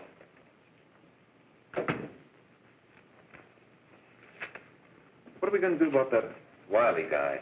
Still jittery, huh? I don't know what the punk's going to do. Keep feeding him those hot sticks. That's what May's been doing. That's no good. I got a hunch that he's due to crack when that Harper verdict comes in. If he's on the tee, he's liable to take a powder on us and blow his topper to the DA. You mean you think we'd all be better off if he never heard the verdict? Well, what are you waiting for?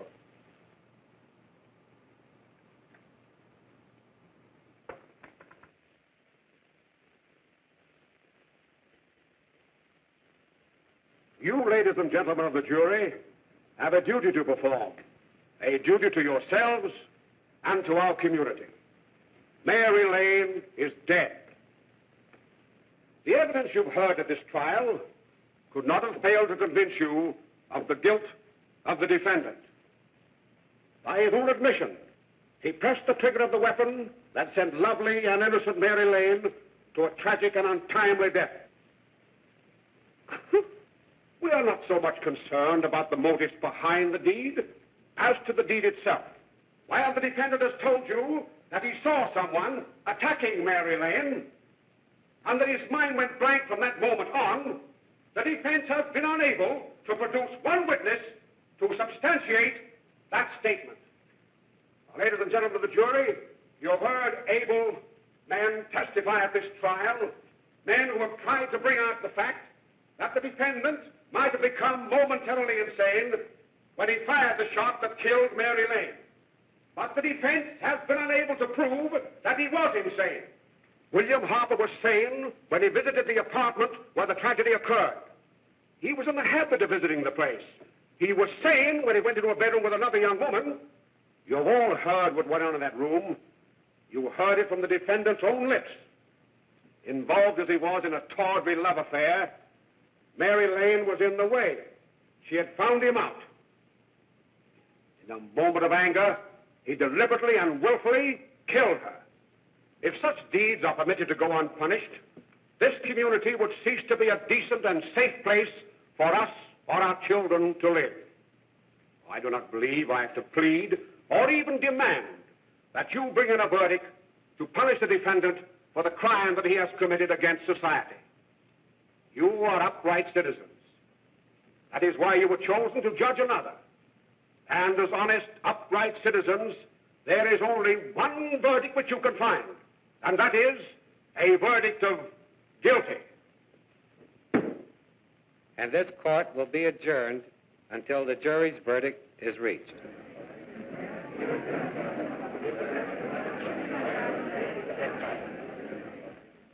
I suppose you all feel the same about this case.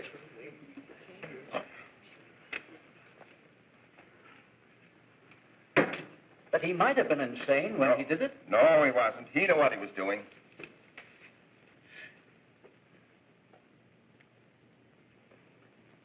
But supposing he was insane? You can never make me believe it, nor anybody else. We'll take a first vote.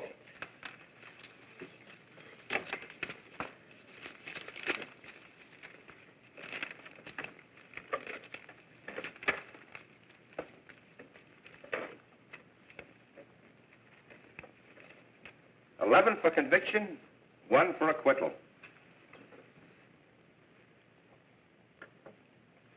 But there's a reasonable doubt about the boy's sanity. We can't. No doubt about the fact that he murdered her. He admitted it himself. That wasn't the first time he was there.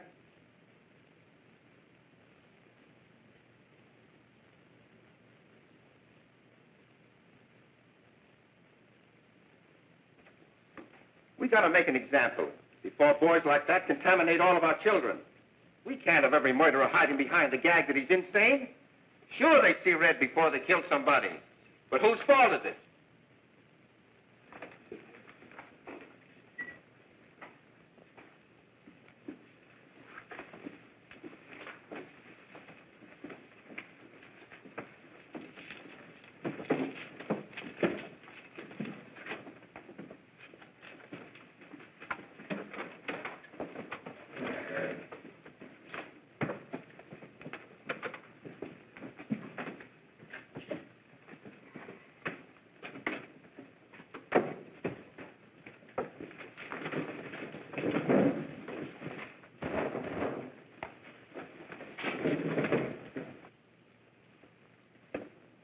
Have you reached a verdict? We have. The defendant will rise. What is your verdict? We find the defendant guilty as charged.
What do you want?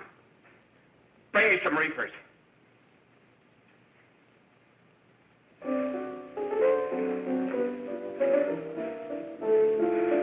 They're going to hang him. Blanche, they're going to hang him. Oh, come on. Get a hold of yourself. Here you are. And quit that crazy laughing. Where's Jack? I want to get out of here. They'll pick you up and hang you if you don't pipe down. I want to see Jack. Jack. I want to see Jack. Jack. You'd better quiet him. I can't do anything with him.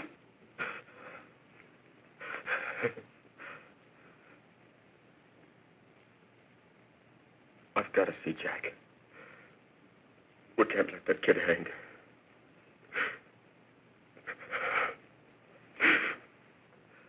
He'll be here. Don't worry. He'll be here in a little while. I've got to see him. I've got to.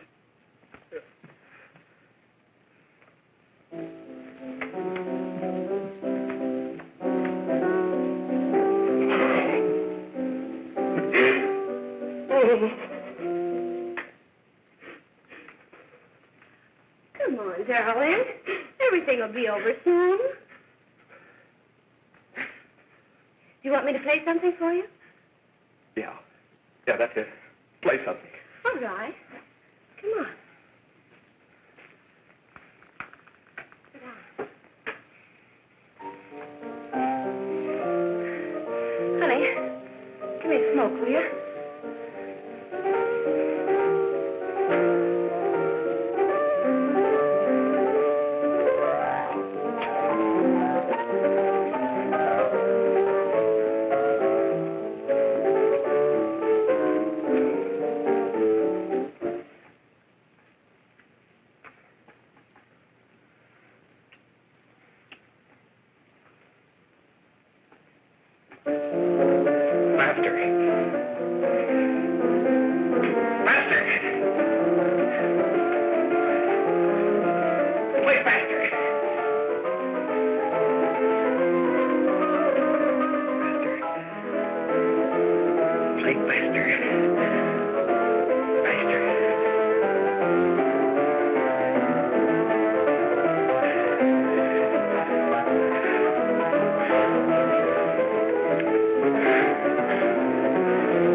I know what you want.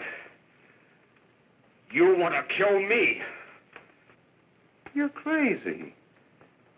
Take it easy, kid. I just want to talk to you.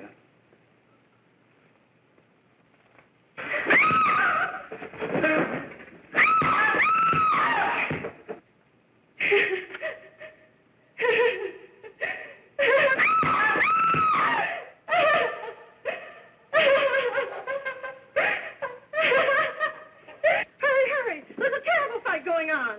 Yes? Apartment 32.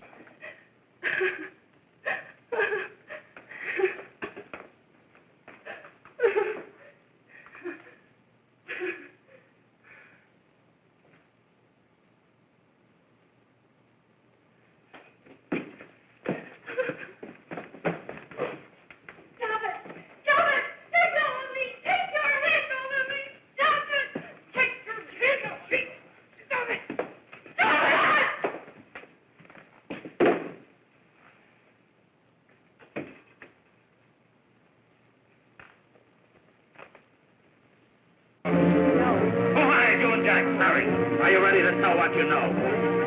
Yes.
If we can gain some measure of leniency for my client, she is prepared to enter a plea of guilty and, in addition, turn state's evidence in the case of William Harper.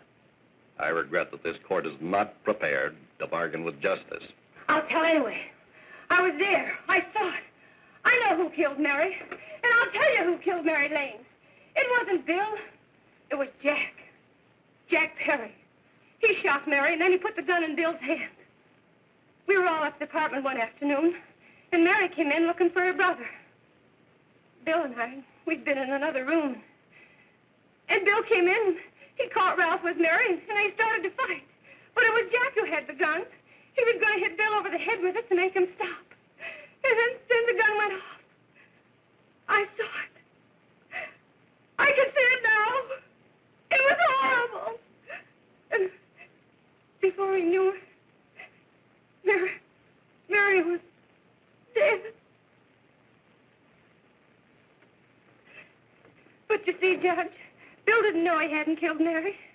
He was so doped up, they made him think he had. Ralph wanted to tell you, too. Oh, if they'd only let him. But this is the truth, Judge. I'm telling you the truth. After Jack saw the poor thing was dead, he put the gun in Bill's hand. It was Jack's fault. And it was my fault, too. I got all of them to come up to the apartment. I'm just as much to blame. I am. Do I understand you wish to plead guilty to a charge of fostering moral delinquency in the case of William Harper? Yes, I'm guilty. I am.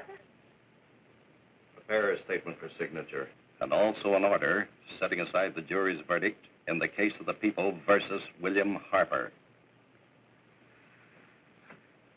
In the interests of justice, I shall direct a verdict of not guilty.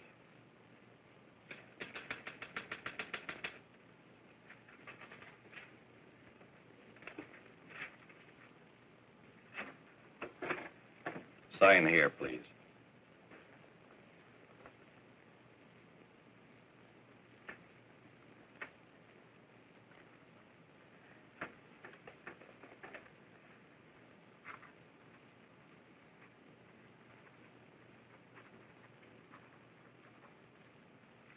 You shall be brought into court on Thursday, the 17th, when sentence will be pronounced.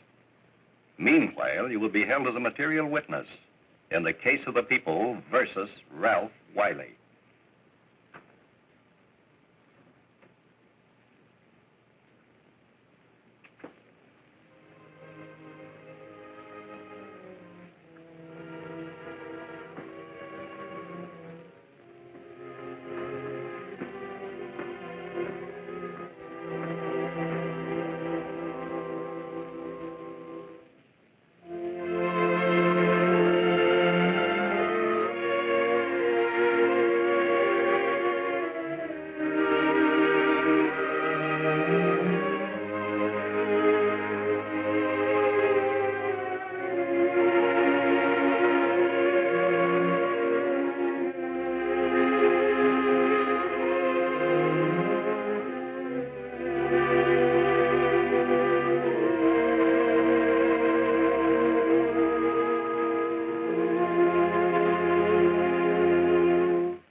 In the hearings before this court today to what I hope will be the final actions revolving about an unhappy and unfortunate case, one whose horrible tragedy will forever remain with me.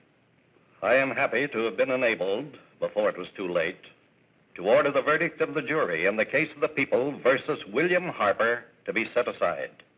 But, young man, although this court is convinced that to declare you guilty would have been a gross miscarriage of justice, we cannot condone your acts. And we can express only the hope that your experiences may not alone keep you, but thousands of others from the vicious pitfalls of marijuana. Thus, I am ordering you to remain in this court during the next case, so that you will be obliged to witness what you yourself so narrowly escaped. Call the case of the people versus Ralph Wiley.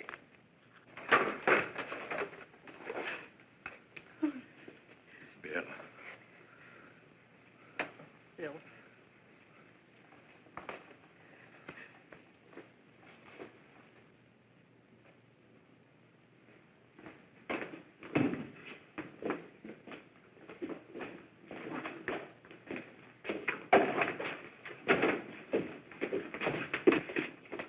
Your Honor, in this case, the state waives trial of the defendant, Ralph Wiley.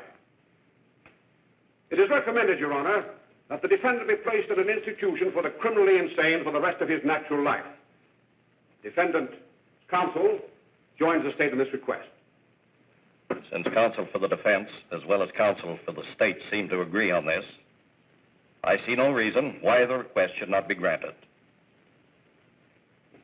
That happened right here, to your neighbors. It is not too much to say that in your hands lies the possibility of averting other tragedies like it. We must work untiringly so that our children are obliged to learn the truth, because it is only through knowledge that we can safely protect them. Failing this, the next tragedy may be that of your daughter, or your son, or yours, or yours, or yours.